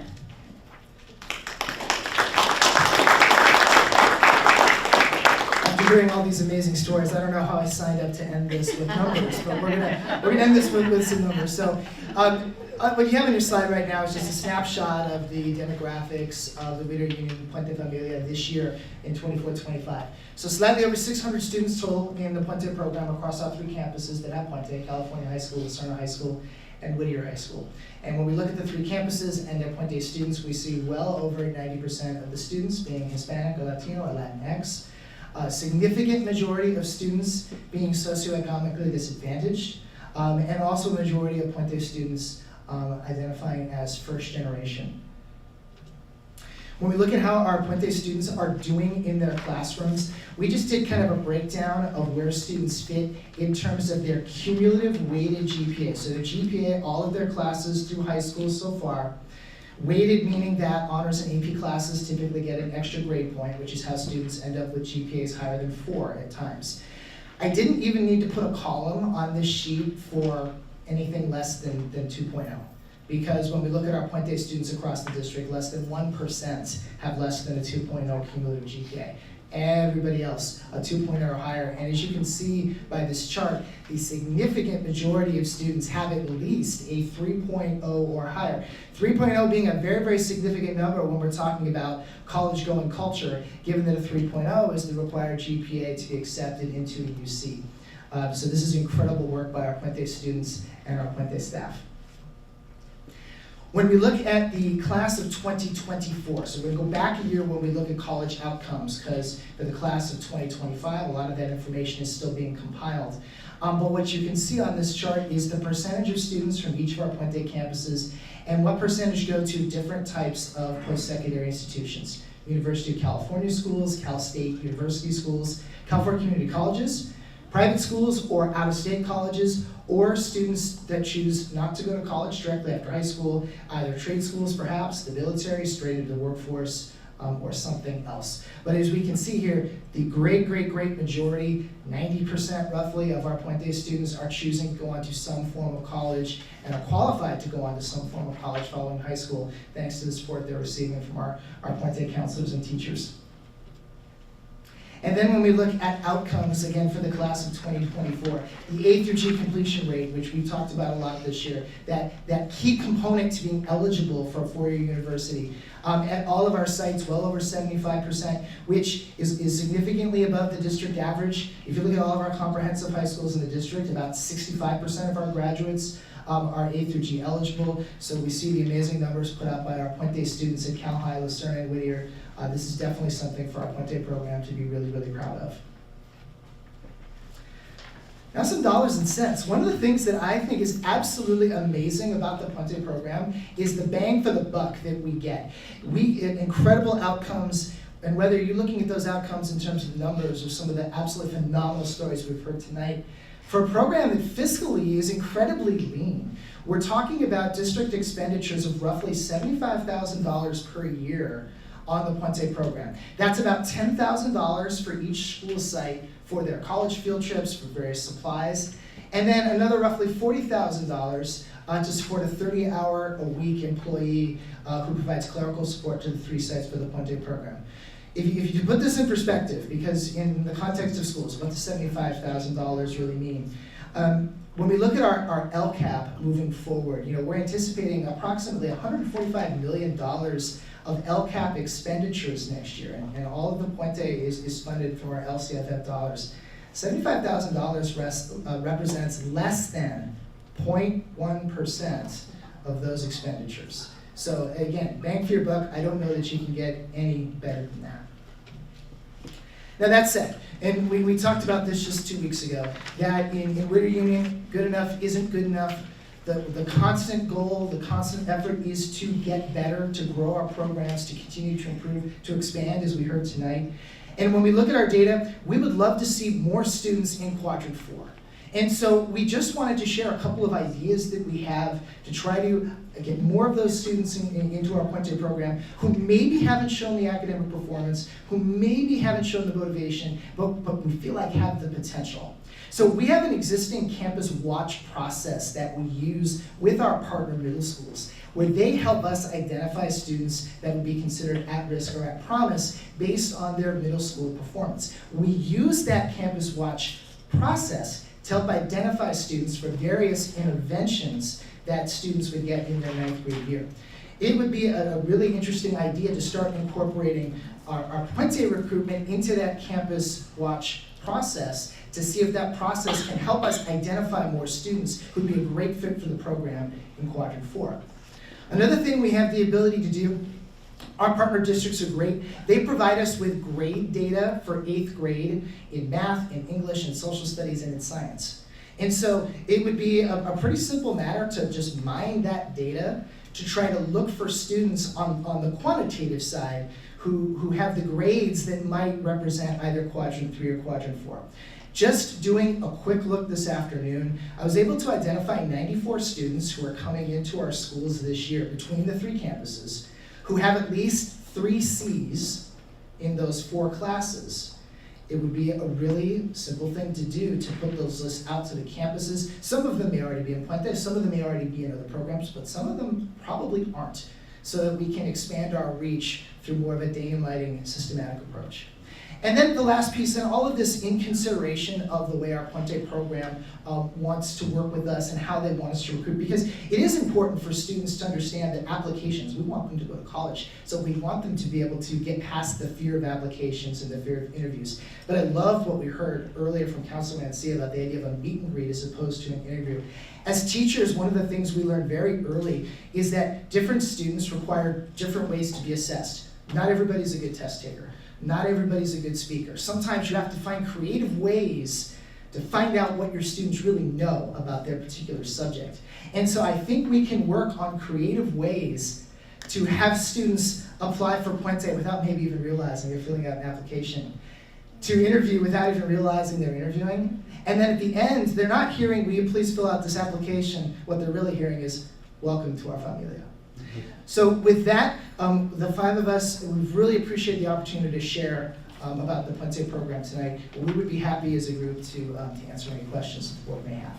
Thank you so much. Thank you very much.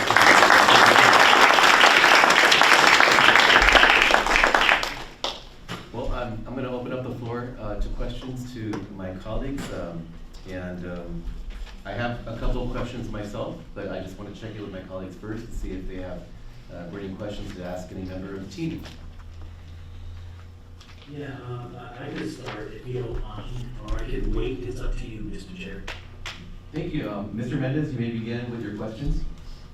Yeah, so, I want to thank all the speakers who were here, parents and the students and the staff. It's without a doubt what an impact Puente has made at Whittier Union. I'm a Puentista. I was in the Puente program at Rio Hondo College. After graduating from Whittier High School, I went to Rio Hondo, and unfortunately I grew up in a single parent welfare house. And so when I left at 17 after graduation to relieve my mom of the burden of raising me further. And I lived with my father. He died my first year. And I was homeless at Rio Hondo. And so Puente helped me at that tough time with the support, with the camaraderie, with the services. I am grateful for what Puente did to me. So I gotta assure everybody that no one here wants to eliminate the program. I'll tell you that was never the concern. What the concern is for me is accountability and transparency in the running of the program. And let me tell you why. Mr. Lopez and I discovered almost by accident that in the new proposed contract that the key work populations was eliminated from the proposed contract. Mr. Mendez? And that, yes. Sorry to interrupt, but you stopped out and we missed part of your sentence. Can you repeat your last sentence for us? Yeah, I'm sorry. Yeah, so the proposed contract had eliminated educationally disadvantaged students and underserved populations, which was an alarm for me that this new contract would do that. Having been a Puentista myself, but I did some research and I looked at the Puente site on what their purpose is. I went to about 30 different Puente programs and found that they were upholding the mission, the original mission of Puente, and that is to serve educationally disadvantaged students and underserved populations. So it was a bit of a shock, and when it was discovered at a meeting with Mr. Lopez and I, Dr. Oviedo, when she gave us the contracts. So we had a lot of questions. Why was Whittier Union deleting that from the proposed contract? That would be a huge blow to the purpose of Puente. And so that caused a great concern, but you know, my questions that I want answered in a couple of seconds, not right now, is what does educationally advantaged mean to Whittier Union? What does underserved populations mean to Whittier Union? Because what it means to Puente and what it means to the state of California may be different. I understand educationally disadvantaged students means first-year college students, college-bound students, low income predominantly. Parents did not attain a college degree, or in some cases not even high school, and there's even further definition by the state of California that includes foster kids, migrants, disabled, low income, and English learners as being disadvantaged students. I think this is very significant, is being able to stick to those original purpose and definitions that Puente is expounding and purports. And underserved communities is very obvious. Underserved communities mean those communities that, well, let's take category 4. That's an underserved population. And my question, I turned in a Public Records Act request asking for data. I wanted to see what these populations were made up of and how long has category 4 been such a significant underserved population. I am greatly concerned about it because you may not find overly enthusiastic students that are in category 4. Because I was one of those students. You're gonna find there's no support at home for academic achievement. There's no encouragement. There's issues at home, but can they be academically successful with the support of Puente? Yes, absolutely. So why is Whittier Union's number for category 4 so low? How long has that been going on? I still want an answer to that. I'm gonna have to send in another PRA because I want to know how long has this been going on? Well, How long has category 4 been underserved? Mr. Lickett, can you answer that? Well, what is the just for the last 2-3 years? Give me 3 years. Well, what is that category number? Mr. Mendez, I appreciate your question, and I just want to clarify before we have members of the panel come up and address your specific question about how we define what educationally disadvantaged means for Whittier Union. And then I think the corollary to your question was, how does Whittier Union define underserved communities? And then you brought up what it means for Puente. Is that the gist of your question at this time? Those are my first question. Yeah. Okay, that's your first question. Yeah, I had to preamble because how we got here today, I think matters. And that's by seeing those terms eliminated from the proposed contract. But if you could answer that, if someone can answer, what is Whittier Union's definition of educationally disadvantaged students and underserved populations? If we could start with that, and then Mr. Lickett can follow up with the category 4 numbers. So the first, if I could. Yes. So the first thing I want to articulate to all is that the language in the contract, Whittier Union has made no changes to the language in the contract. All of the contract language comes from State Puente. So I want to be really clear about that. Whittier Union has made no changes. We are showing you the changes that were given to us by State Puente by showing you a red line from the last contract to this contract. To share more about our counselors and how they perceive the educationally disadvantaged, I would ask that one of that panel would be best served to kind of share what that looks like. So thank you for that question, Mr. Mendez. And as Dr. Oviedo stated, that MOU contract is drafted by Puente, and during these times, political times. In redrafting the mission, Puente was very clear at our spring conference about being very careful about losing potential federal fund if we use certain terminology that associates itself with DEI. So when we talk about the educationally underrepresented student groups, we're talking about groups historically underserved in higher education. So those students that are facing barriers that limit their college access and success. So what we found through the Puente program historically since 1981 is that this typically are first generation Latino students that are underrepresented relative to the proportion in the general population of college and university admittance. So many times this includes racial ethnic minorities, first generation, or those students that are farthest from the academic achievement. So the change in the MOU for Puente is to encompass all students because we are in an ever-evolving society and we have a diverse need among all of our students, and they try to capture that so that we have equitable access for all of our students in the Puente program. Right, you know, I suspected that because I was in Puente in the time where Puente was sued for it being exclusive.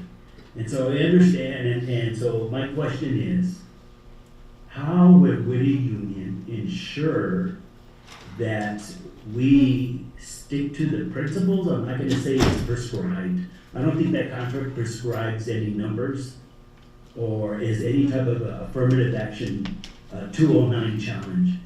But I want to know whether we're going to still encourage those who are first college students in their families, and also of low-income students, because that number of category 4 kind of captures what an underserved population is. So I'm concerned of how, without there being an agreement, how is Whittier Union are we gonna keep those principles, those philosophies, or what's gonna happen to them? Hi, Mr. Mendez. So I think right now, in reference to your question, the we in Whittier Union would be us, the counselors. So we are the ones that go out and recruit our students. So our priorities have not changed. And the same directive we've received from Puente itself at our spring conference, when we too heard and were disappointed in hearing that the terminology had to be removed, but not by choice for Puente, more so in fear of losing that federal funding from the state, or like the state and then the federal funding. So for us, the counselors who are the ones that go out and look for the students, our priorities aren't changing.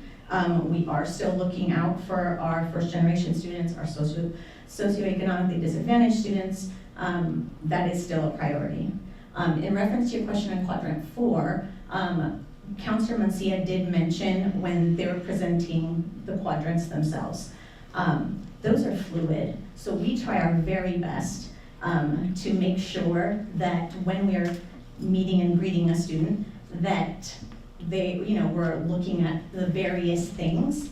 We're looking at their grades, we're looking at their attendance, we're looking at the recommendation from their counselor or their teacher, and we're looking to see all of those quadrants. So when we're looking for students, we are doing that.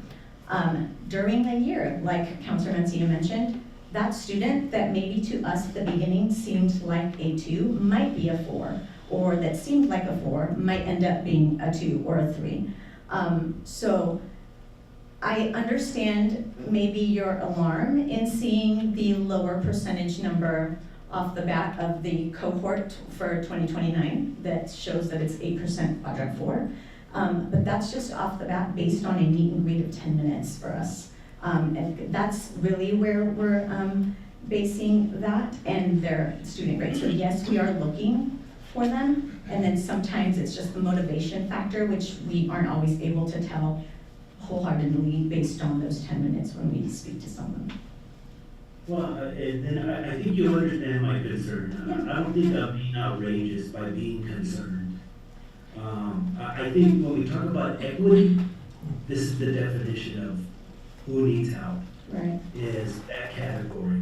Now, is every C student gonna go to Princeton? Who knows? Maybe they need a little encouragement. But something came to light recently that tells me that there's a difference of students who are enthusiastic, who know about Puente, and those who do not. So I noticed in the last 2 weeks, my street vendors disappeared in South Whittier. And they only 2 days ago reappeared, but it's not the original. You know who showed up?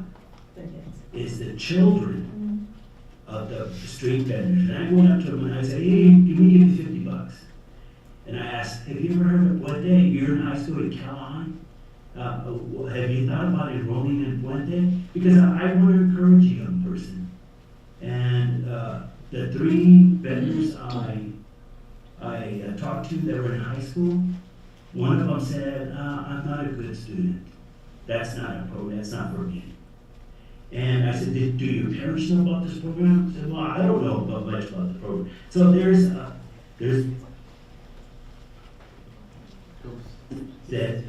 that will encourage the children to enroll. And as you mentioned, the extra work we need to do to help those kids that don't have, the parents don't know because they're immigrants or never went to college or high school. So Well, I'd like to assure you I that have it's not from a confidence. lack of effort. Like, it's not a lack of effort on our part. We certainly are trying to educate our community on who can apply to Puente, which, like I said earlier, is everybody. And we try to educate their parents so that they encourage their students to apply. But as Mr. Liggett also mentioned, I think we have a plan as far as like reaching out to those quadrant 4s now moving forward, where we'd be able to touch on the students that you gave an example of, helping his parent with their being a vendor on the street. So I don't know that, I don't know why that student would say that they don't know Puente if they came from a middle school within our feeder schools, because we do go out to the community. So if they were in a feeder school, then they would have had a presentation from us. In the spirit of, thank you for that. Well, In the spirit of, it sounds like we're going in a good direction. That meeting Mr. Lopez and I had with Dr. Bello, that we got that numbers for the first time. And I'm sure Dr. Bello would admit in hearing our feedback on how those numbers can increase. Mm-hmm. But I think we need to focus on being equitable in those categories. Yeah. And I absolutely, I agree. And I think if we were to increase the numbers, then I think I can speak for my team here that we would also like to see our budget increased, because it is very challenging.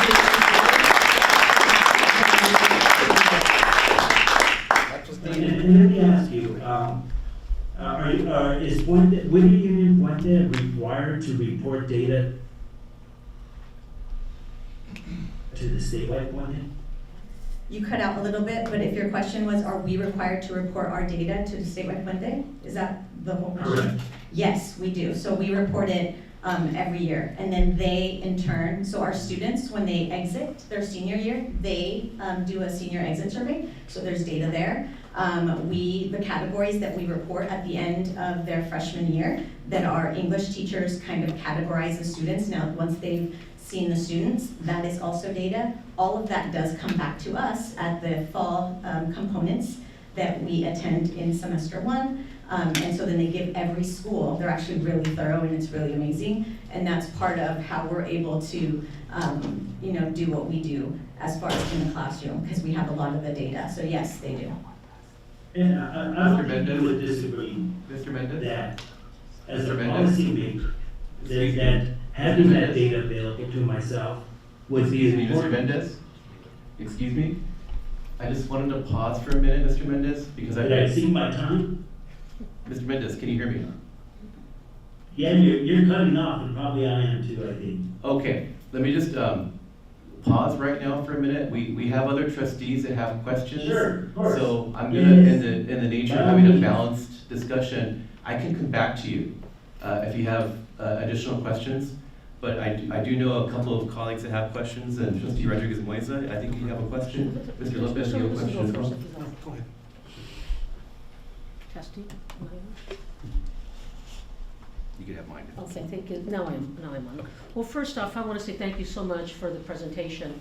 I don't know I don't think some of you were here. I think Mr. Liggett was not here even.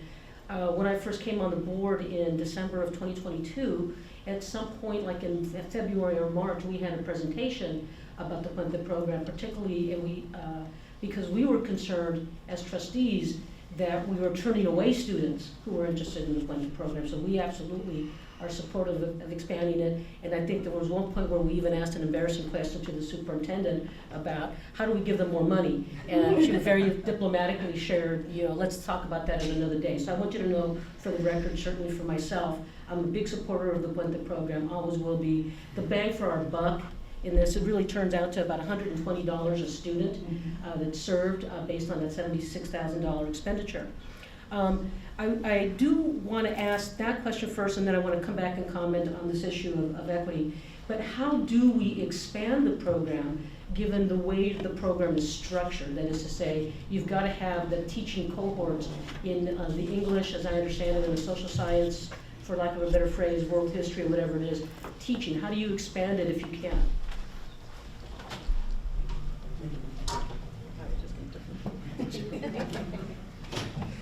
Sure. So we have various ways to expand. One of the reasons that Puente works, and one of the reasons that it's so financially lean, which is the term I use, is because the primary vehicle of delivery is their English class.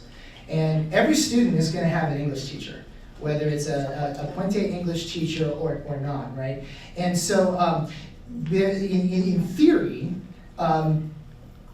the limits on expansion are simply based on the number of English teachers that we have. Now, the MOU, I believe, does stipulate a certain number of cohorts, up to 4. But for each site, they have some wiggle room in terms of where they are at that maximum limit compared to how many students that they have. So, again, theoretically, we could go forever with Puente, but we do have to be respectful of the stipulation of the MOU. Understood. I do want to note for the record here that when I went back and looked at the agenda for our last board meeting 2 weeks ago, and when the contract was put on consent and it was pulled by the 2 trustees, that the contract that was in front of us to approve didn't include what I'll call redlining, so that any of us would have ever known that there was this deletion of this language. I just want to note that for the record. The new language that is in the contract says, quote, "Since 1981, the Puente Project has led the state in providing equitable instruction, academic counseling, and mentoring to support students marginalized by the educational system. Its mission is to increase the number of students who enroll in four-year colleges and universities, earn college degrees, and return to the community as mentors and leaders to future generations. Puente is open to all students." That was the provision that was in the contract that was before us on the consent. We did not have a red line version that referenced any issues, and I did not hear at the last meeting any concern about equity issues. Clearly, I share equity concerns, and so I just want to put that out for the record, that when I looked at last month's, or 2 weeks ago's agenda, that could not have been of concern because we didn't have that in front of us at the time for us to consider as members of the board. Notwithstanding that, I think it is great to have the support of the community, of the family and the parents. You are our district. You are why we are here. We are here to serve you, and we are here to support our student and community success. So estamos aquí para ustedes, si se puede. And I am going to support this program as long as possible, as long as it exists, because if we don't approve this contract, we then go out and lose the whatever benefit, the $75,000 that we otherwise wouldn't have to pay for, and increasing the cost, and then you lose out for your current students in the Puente program, don't get to finish the Puente program, and that was what the risk was of pulling that item on the agenda 2 weeks ago. This presentation could have happened at any point in time during the school year about any concern about this. It could have happened in the fall, it could have happened in the spring. And so I just want to put it out there that this issue of equitable concerns was not raised at the meeting 2 weeks ago. It couldn't have. The previous contract wasn't even in front of us. Thank you. Thank you, Mr.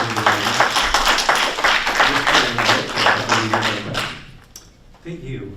Thank you for your passionate speech, Trustee Elise Mosa. I want to begin by acknowledging the Puente program as an incredible, hopeful, inspiring promise, a beacon for first-generation college students, English learners, and those navigating systemic barriers. Also want to acknowledge all the staff that have contributed greatly to this program. I applaud you. I must say the founding members had a great vision for the need for such a program. But as a board member, we should question everything, even though we have a very successful program. And that's why we're here today. I requested a presentation. I think it's a simple ask to have a presentation before we vote on it. It was a 4-year program, and it's a 4-year agreement. I want to know what we've done. Where are we going? It's a simple ask. So, yes, I was the one who pulled it. It wasn't Gary, it was me. Why? Because I requested this kind of information for everyone to see how successful we are. Another thing is I would request to put this presentation in Spanish. Why? Because we had at least maybe 3 speakers that spoke Spanish. If we wanted to do Puente, put it in Spanish for all the Spanish speakers. So with that, I do have some questions. I do have the red line version that was submitted. So the red line version does have, say, disadvantaged students. Okay, it was not crossed out. However, what the public is seeing right now does not say disadvantaged students. Mr. Mendez and I talked about this. So it says on the whereas, the first whereas and second whereas, the first whereas it was the states disadvantaged students. Yes, I get it, that we're targeting those, but it doesn't say that. Okay, it doesn't say that on the public agenda. Okay, I get it. So our goal is to focus on that, and 2, the category 4. With the category 4, the quadrant 4, yes, it was alarming. It was concern for me anyway to see 8% on the quadrant 4. The cohort, 8%, right? So my question is, how can we increase that? How can we be more equitable? 25, 25, and 25 on each quadrant. That's a goal. This is a conversation that the public should hear this, right? So, and I get it, every effort will be made this summer to increase. I thank you for that. You noted that. I appreciate it. And also, so I do have some questions about interventions, right? They start off, want to conquer the world, get into college. Guess what? We know what a lot of things happen. So my question to you is, what kind of interventions are there to make sure that we get to that 100%? They get to that 100%. So what kind of interventions are there? And I do have some other questions too.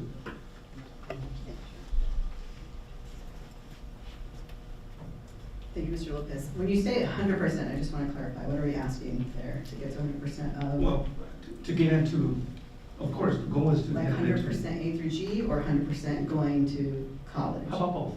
Okay, yeah, sure. 100% A through G, I think we'll get closer and closer. I jokingly was talking with Mr. Lickett, saying, man, I wish we had our 2025 data. That 2024 class is just a reality. They had a bigger impact on their grades with COVID, and there was a lot more catching up for them to do from some of those, COVID deficiencies and years online. Our last cohort data, I think all of our campuses and kind of anticipating what it's going to look like, we're all 90% plus. So we're getting there. We definitely are. We're chipping away at it. We're working with our students. We're working with each other to get really creative on what we do to support some of our 3s and our 4s in those academic areas to make sure we're keeping them on A through D track. I know for me specifically at Whittier, and I think my colleagues are doing the same, one of the things we're doing is just kind of re-emphasizing the contract that we go over with our freshmen and our freshman parents in that first year, revisiting that every year. right? We're asking you to be committed to A through G. So just reminding them of that commitment and not just leaving it to be mentioned in that first year, but revisiting, this is our commitment, this is our commitment, this is our commitment. In terms of 100% college, that I won't answer because that's not my job. That's not our goal. Our goal is to help the student find their next step, not to mandate what it is, right? So 100% A through G, love it. I think we all want that for our kids. How they use that will always ultimately be up to them. That's the power of Puente. That's the power of, I think, this district in general, is that we want our students to have all the options so that they make the one that's best for them. So that's how I would address that part. Thank you. Yeah, sure. Appreciate it. Any additional questions? Yeah, I just wanted to, on this quadrant and getting, folks, and you said it's subjective, right? Subjective piece, definitely. Mm-hmm. Yeah. There's some quantitative parts to it, sure. Yeah, I heard Mr. Liggett say he identified, how did you identify already, Mr. Liggett, the You receipts? said about like 10%? There's more than that. 94. Yeah, but to be fair, I don't actually know those are quadrant 4 students. Right. Because quadrant 4 is a mix of academic performance and engagement or motivation, right? Right. We can identify the academic performance part by looking at the grade piece. That's quantitative. We won't know about the motivation and engagement piece until we dig deeper. So they could be category 4, they could be category 3, based on their grades, and that's now. That's as they were talking about, the formal evaluation of what category they fall in does not happen until they have actually been with us for about 8 months in the second semester of their freshman year. And some of those 94s might already be in Puente. So I know I saw your list, and there were some of my students, at least, that I recognized that I did accept into the program already. So, and thank you, I just want to distinguish between the quantitative and the subjective. Right. Thank you for that, appreciate it. I think also too, just to chime in a little bit more on some of those lists, all of our campuses also have different intervention programs. So Whittier, we've got AVID and Guided Study. A lot of our Guided Study programs across the district are now 4-year programs. And so again, right, we give our students and our families all of the options for them to make the best one for them. And there are some of our 3s and our 4s that will choose to do Guided Study, that will choose to do AVID for some of that support. I know some of the names on the list were students who were accepted to both, but ultimately decided on AVID at our campus. Thank you. Yeah, sure. I have a question for clarification. Is the contract 2 years or 4 years? I looked at it, I thought it was 2 years. It's a 2-year contract. That is again another change. All of the changes in the contract are from State Puente. They went to a 2-year contract so that they had more flexibility for changes that may be coming down the pike. And also because one of their larger partners is LA Unified, and LA Unified only does annual contracts, so it was a good balance between the 4 and 1 to come up with a 2. Thank you. Do you have a question? No? Okay. Mr. Mendez, I've not forgotten about you. I do want to go next because I have a couple of questions that I have, just 2, and then I'll circle back to you and my colleagues and see if there And I'll follow. Sure. So yeah, I'm happy for you to follow my 2 questions. So first of all, I too recognize the value of Puente from 2 different lenses, 2 different perspectives. One, as a Puente mentor from the late 90s at Whittier High School. I was recruited by Eileen Jimenez Miranda. I don't know if you remember Eileen Miranda. She recruited me, and I had a student, Gerard Guerra, who was just a wonderful kid. He ended up going to Fullerton, and I just always remember him and his mom coming to the workshops. And then also as a Puente parent. All 3 of my kids went through Puente and benefited extensively from that. And many of you know that, so I don't have to go on and on about that. Having said that, in terms of my positionality, I'm not opposed to looking at how we can improve. I'm always all about figuring out how we can continuously improve a program from one year to the next, and we have challenges, but I want to come back to my first question, which has to do with our focus on the quadrant 4, right? We have a slide that shows the 4 quadrants, and I would imagine that, and then the team can answer this, but I would imagine that a snapshot might be a little misleading, because really what a snapshot fails to capture is the migration, that progression from moving from quadrant 4 to 3, and 3 to 2, and 2 to 1. And being able to not capture, a snapshot wouldn't capture that change that happens from one semester to the next, right? So to say we want more people in quadrant 4, I mean, that's just a piece of the pie. It's not the entire universe, because really we want people to kind of populate the other 3 quadrants, right? They can start in 4, but certainly we want them to stay in 4 at all.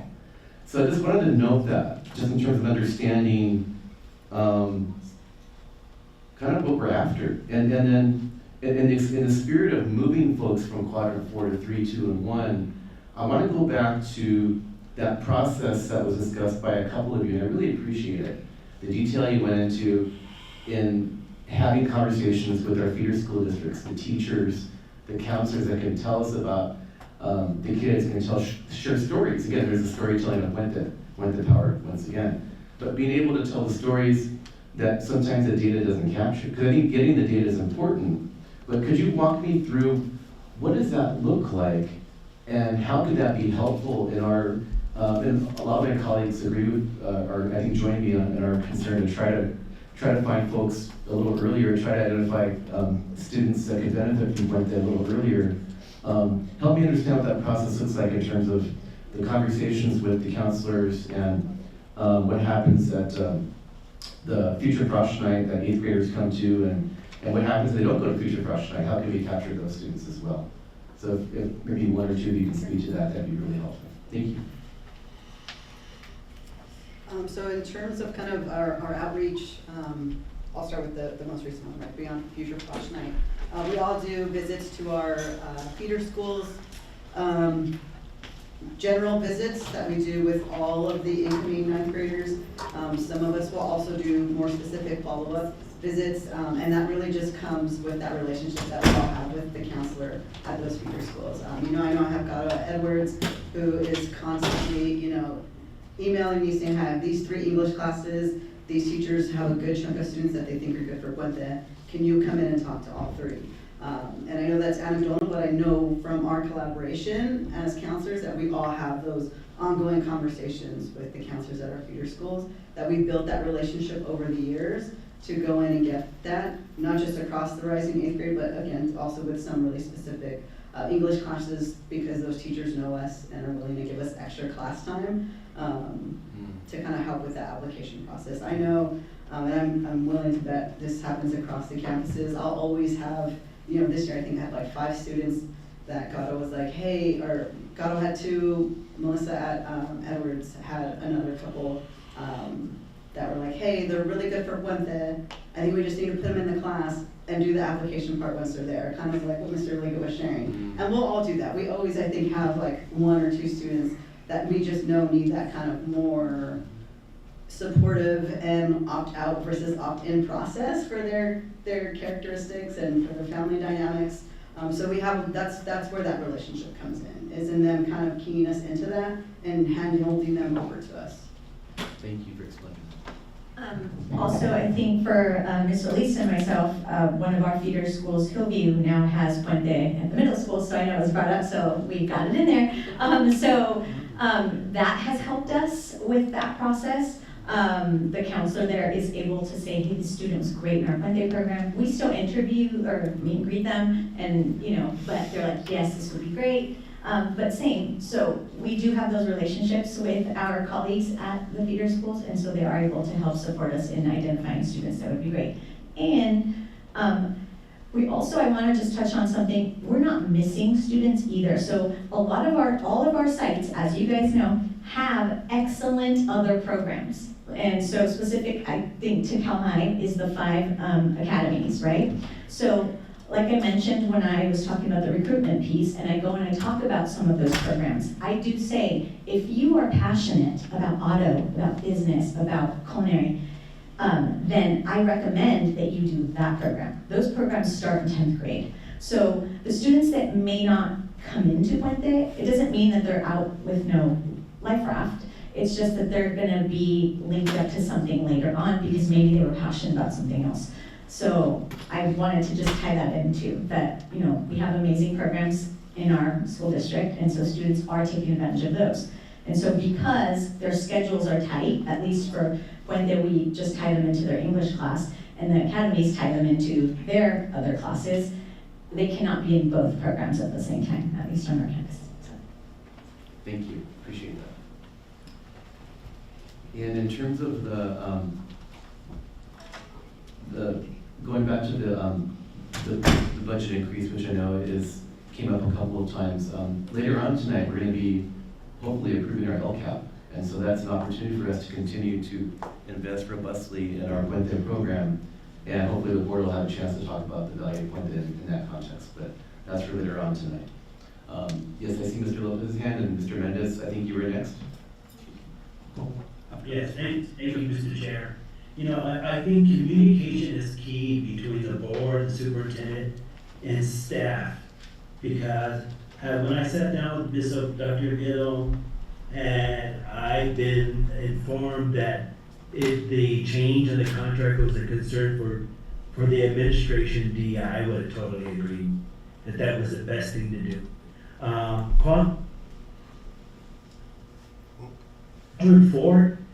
With what Mr. Castaneda said, I still don't know if that's the case, and I hope it is, that students are drifting to higher GPAs out of quadrant 4. But I don't know, because I haven't seen the data. I'd like to know what that baseline is on the beginning of the year, and how that but I still haven't heard staff confirm that. But here's what I'm saying. I need access to data. That's important to my role here as a policymaker. And I shouldn't have to hire an attorney to get a Public Records Act request just to see what the numbers are, how good they are, or what areas we need to improve. So I certainly hope that we are open to sharing that data, and we're always working on things. So at that, Thank you for your comments. Mr. Lopez, you're next? Yeah, just, my final comment is thank you for all the speakers. Thank you for really having us understand where you come from and how impactful Puente is to you all. So I appreciate it. And this is like our chair said, you are the community, so we're hearing you. Thank you. And I always ask. Every time we get a presentation like this, always ask us as policymakers, how can we help? I heard it.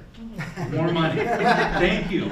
See, this is the thing. Thank you for saying that. Why? Because now we can discuss it amongst ourselves with Dr. Oviedo and her team to say, you know what, put some more funds in this program. This is very successful. I thank you for that. Thank you for not being shy. I appreciate it.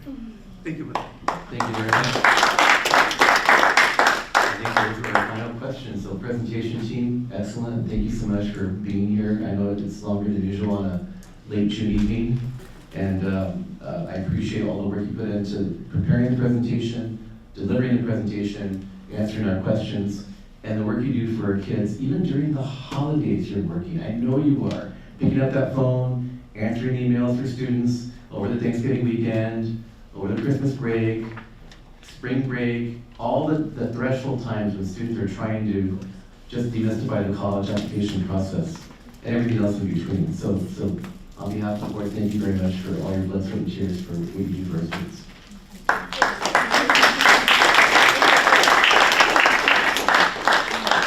Okay, before we go to item 8, I'm wondering if we should now bring in Trustee Conchola from the waiting room, so thank you for being on top of that. And agenda item 8. Ms. Conchola, can you hear us? Yeah, hold on a second, can you hear me? Yes, we can hear you well. We just finished item 7, our presentations and our questions, and now we're moving to the consent calendar, item 8. Is there a motion to approve tonight's consent calendar?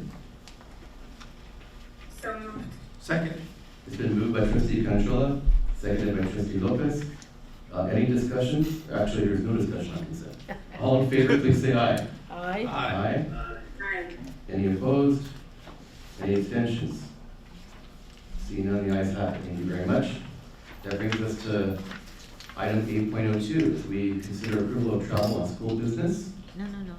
No, that's, That was oh, no, consent. sorry, that's consent. 9.01. Okay, we moved to 9.01. Just to let you know, Trustee Cantrella, we are moving to 9.01 as we consider approval of the cooperative agreement with the Regents of the University of California on behalf of the Puente Project. It's my understanding that you plan to recuse yourself, is that true? Yes. Okay, just clarifying. So we I will didn't hear pause. this part, sorry, I didn't hear the last statement that you said. Oh, I just wanted to clarify that was your intention to recuse yourself from the Yes. next item. Yes, thank you. Okay, thank you for confirming. So while she goes back into the weight room, colleagues, we have before us our first new business item.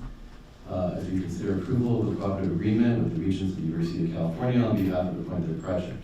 So moved. Second. It's been moved by Trustee Vice President Rodriguez Moisa and seconded by Mr. Lopez. Discussion. I'll start. Yes, please. Obviously, we've just had an incredible presentation by our counselors, teachers, administrators on the program, some incredible comments from the community, the parents, the students. Every one of us here on this dais are blessed. We're first-generation college students, every single one of us, I believe, on this board. I grew up in Oxnard. I didn't grow up here, but I raised my family here. My kids, obviously, at that point would be second-generation college students, and so unfortunately, they did not get to participate in the Puente program, but I would hear them complain at times, I wish I was in that Puente program, to the point that I even told Dr. Oviedo, gosh, I think my youngest might have been in the Puente program. And then I talked to him, and he said no, that he hadn't been in it, but he was adjacent to the Puente program and the kids. I'm a huge believer in higher education. I am a big believer in high school being that transformative experience, what many of you described for your students and yourselves, that somebody saw something in you that you didn't see for yourself. The confidence, the voice, all those incredible things that you all should be so incredibly proud, and I'm proud to be Puente adjacent, to be able to support the work that you do, and that you will continue to do for generations to come. I forget which members of the community commented, they were right on. We are the safe harbor. This cannot be another blow to this community of students who have worked so hard. We need to be there to ensure that they are well educated, to make those choices for themselves about what it is success means for them. And so I applaud the team, the teachers, who puts this program together, who ensures the future of our community and the future of our leadership. Thank you for all that work, and I absolutely am a yes on this item. Thank you very much. Mr. Lopez. Yeah, thank you. Thank you, Mr. Chair. Look, I just definitely support this program. But I definitely want to recognize those things for the public, for the staff, to see that there's definitely room to maximize it. Whether it's funding, whether it's outreach, whether more training for our staff, whatever it may be, there's always room. Like Mr. Rodriguez says, there's always room to improve. I want to address that. This is the reason why we're here today. I'm not a rubber stamper. Seriously, I'm not. I walk the community. I see what the community needs, and someone in this room understands, because I actually went to her house, and knocked on the door of her house to speak on programs that we've been doing. So, look, I want to improve it. And I did speak with Dr. Oviedo about disadvantaged students and supporting underserved. It's going to be in there. It's going to be in there. Definitely going to support. So we want to focus on the ones that cannot get into the program. So at disadvantaged students, underserved students, that's the ones that we want to focus as well. And also maybe talk about maybe the definition of disadvantaged. What is the definition of underserved? Well, there's already something, what the LCFF, right? With the low income, English learner, foster kids, and there's something else, right? I forget. But anyways, I want to make sure that this program, yes, supports everyone, but also focuses on those under LCFF. So I think that's where I'm going. So if I'm wrong, Dr. Avellano, if we're gonna include it, cool, I'll definitely support it. Thank you. Thank you. Mr. Mendez. You know, this conversation today and what State Puente had to do to avoid being a target for DEI really raises a question, I think, for us people of color in the state of California, is how do we continue to do our programs with our great work without being a target? And I'm sure maybe Puente went through that discussion, but I think we need to have that discussion too. You know, we're only in the first year of this administration, so we have a lot to be concerned about. Mm-hmm. So yeah. So with that, I'm also, you know, my disposition. I don't think I've been shy about it. Disposition is, you know, I represent a community that's probably one of the most slow socioeconomical areas in the district, with at least 5 census tracts with people who live below poverty. As Irma knows, where they built Whole Child built their housing facility. That's one of the census tracts with the lowest poverty rate. So I have to. It's my job to make sure that we're accountable for all programs, and that's the job of the Board of Trustees. And so I'm going to continue to do that, and I have to continue to advocate for the people I represent, and I'm glad that we're moving forward with this. So thank you all. Thank you, Mr. Mendez. I'll keep my comments brief before I call a question. And I think the highlight for me was hearing from our community tonight in 2 languages, crossing generations. And for me, what stands out is having the parent and student couplets come up and be able to advocate together, conjuntos. And to me, it epitomizes the beauty of the cultural wealth model that Puente inculcates in everyone. And we see it, we saw the fruits of that, the fruits of all that hard work tonight. And that's me reflecting, but then looking ahead, I will join Mr. Mendez in expressing my concern about how do we continue to do our important mission critical work of helping our students who need it the most without making the target on our backs even brighter than it already is. Because by virtue of being in California, we already have a target. We know that from the ICE raids, we know that from the DDI attacks, and we know that those are going to continue over the next 3.5 years. So as a board, I didn't agendize tonight, so I don't want to violate the Brown Act, but I really want us to be able to possibly discuss this in a future board study session. Or at least maybe work with our superintendent to see if maybe there's already a working group that's mindfully working on this. I imagine there is. So that's something that I'm happy to do in terms of our July board meeting, to see if we can find a date for our next board study session. So please bring your calendars. So with that, I think I'll call a question.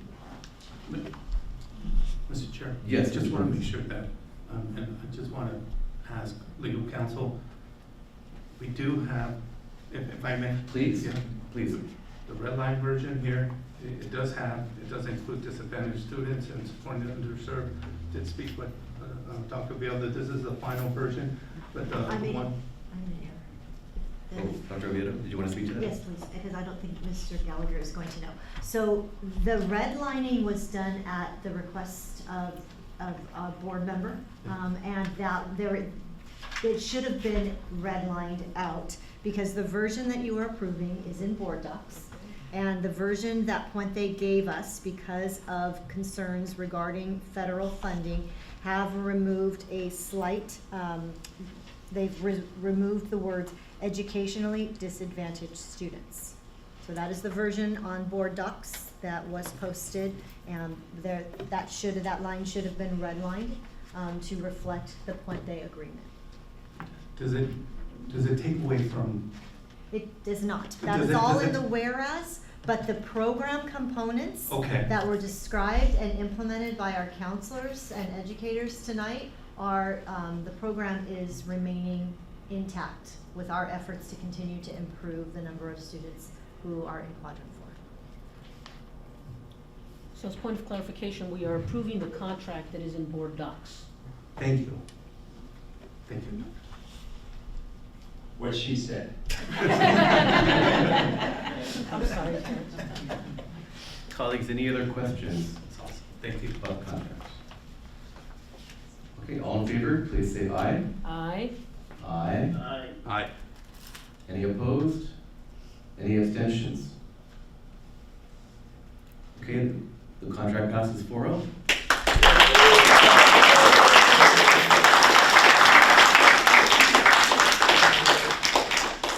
That brings us to item 9.02, and I believe we can invite Ms. Conchola to rejoin us. So thank you, John and Kevin. Amy and John.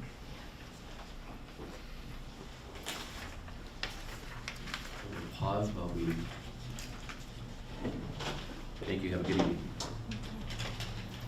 Ms. Conchola, can you hear us? Yes, we can hear you. We just approved item 9.01, so we are now moving to 9.02. As we consider approval of the 2025-26 district local control and accountability plan, also known as LCAP, and budget. This is coming to us a second time. I need to open the hearing. No. Oh, I don't. Okay. We already had our vote. So do we make a motion, or it's just? So we can share with you a little bit, and nothing has really changed at the state legislature. They have given a budget to the Sorry. governor. I'll say it looks like, based on AI and a slow news cycle, it may or may not have been passed this afternoon, but has not been released yet formally, but it looks like we now have a signed 25-26 state budget. Our next steps would be to prepare a 45-day revision based on changes to that. Over the next couple of weeks, we'll have a chance to digest any changes from the May revision, and then bring that back for the board's review in August, following action on the budget this evening. Thank you, Mr. Chairman. It's been moved to approve by Mr. Lopez. Thank you. Second. Been seconded by Vice President Rodriguez Moisa. Any questions, colleagues, on our LCAP and budget? Seeing none, I call the question. All in favor, please say aye. Aye. Any opposed? Thank you. Any abstentions?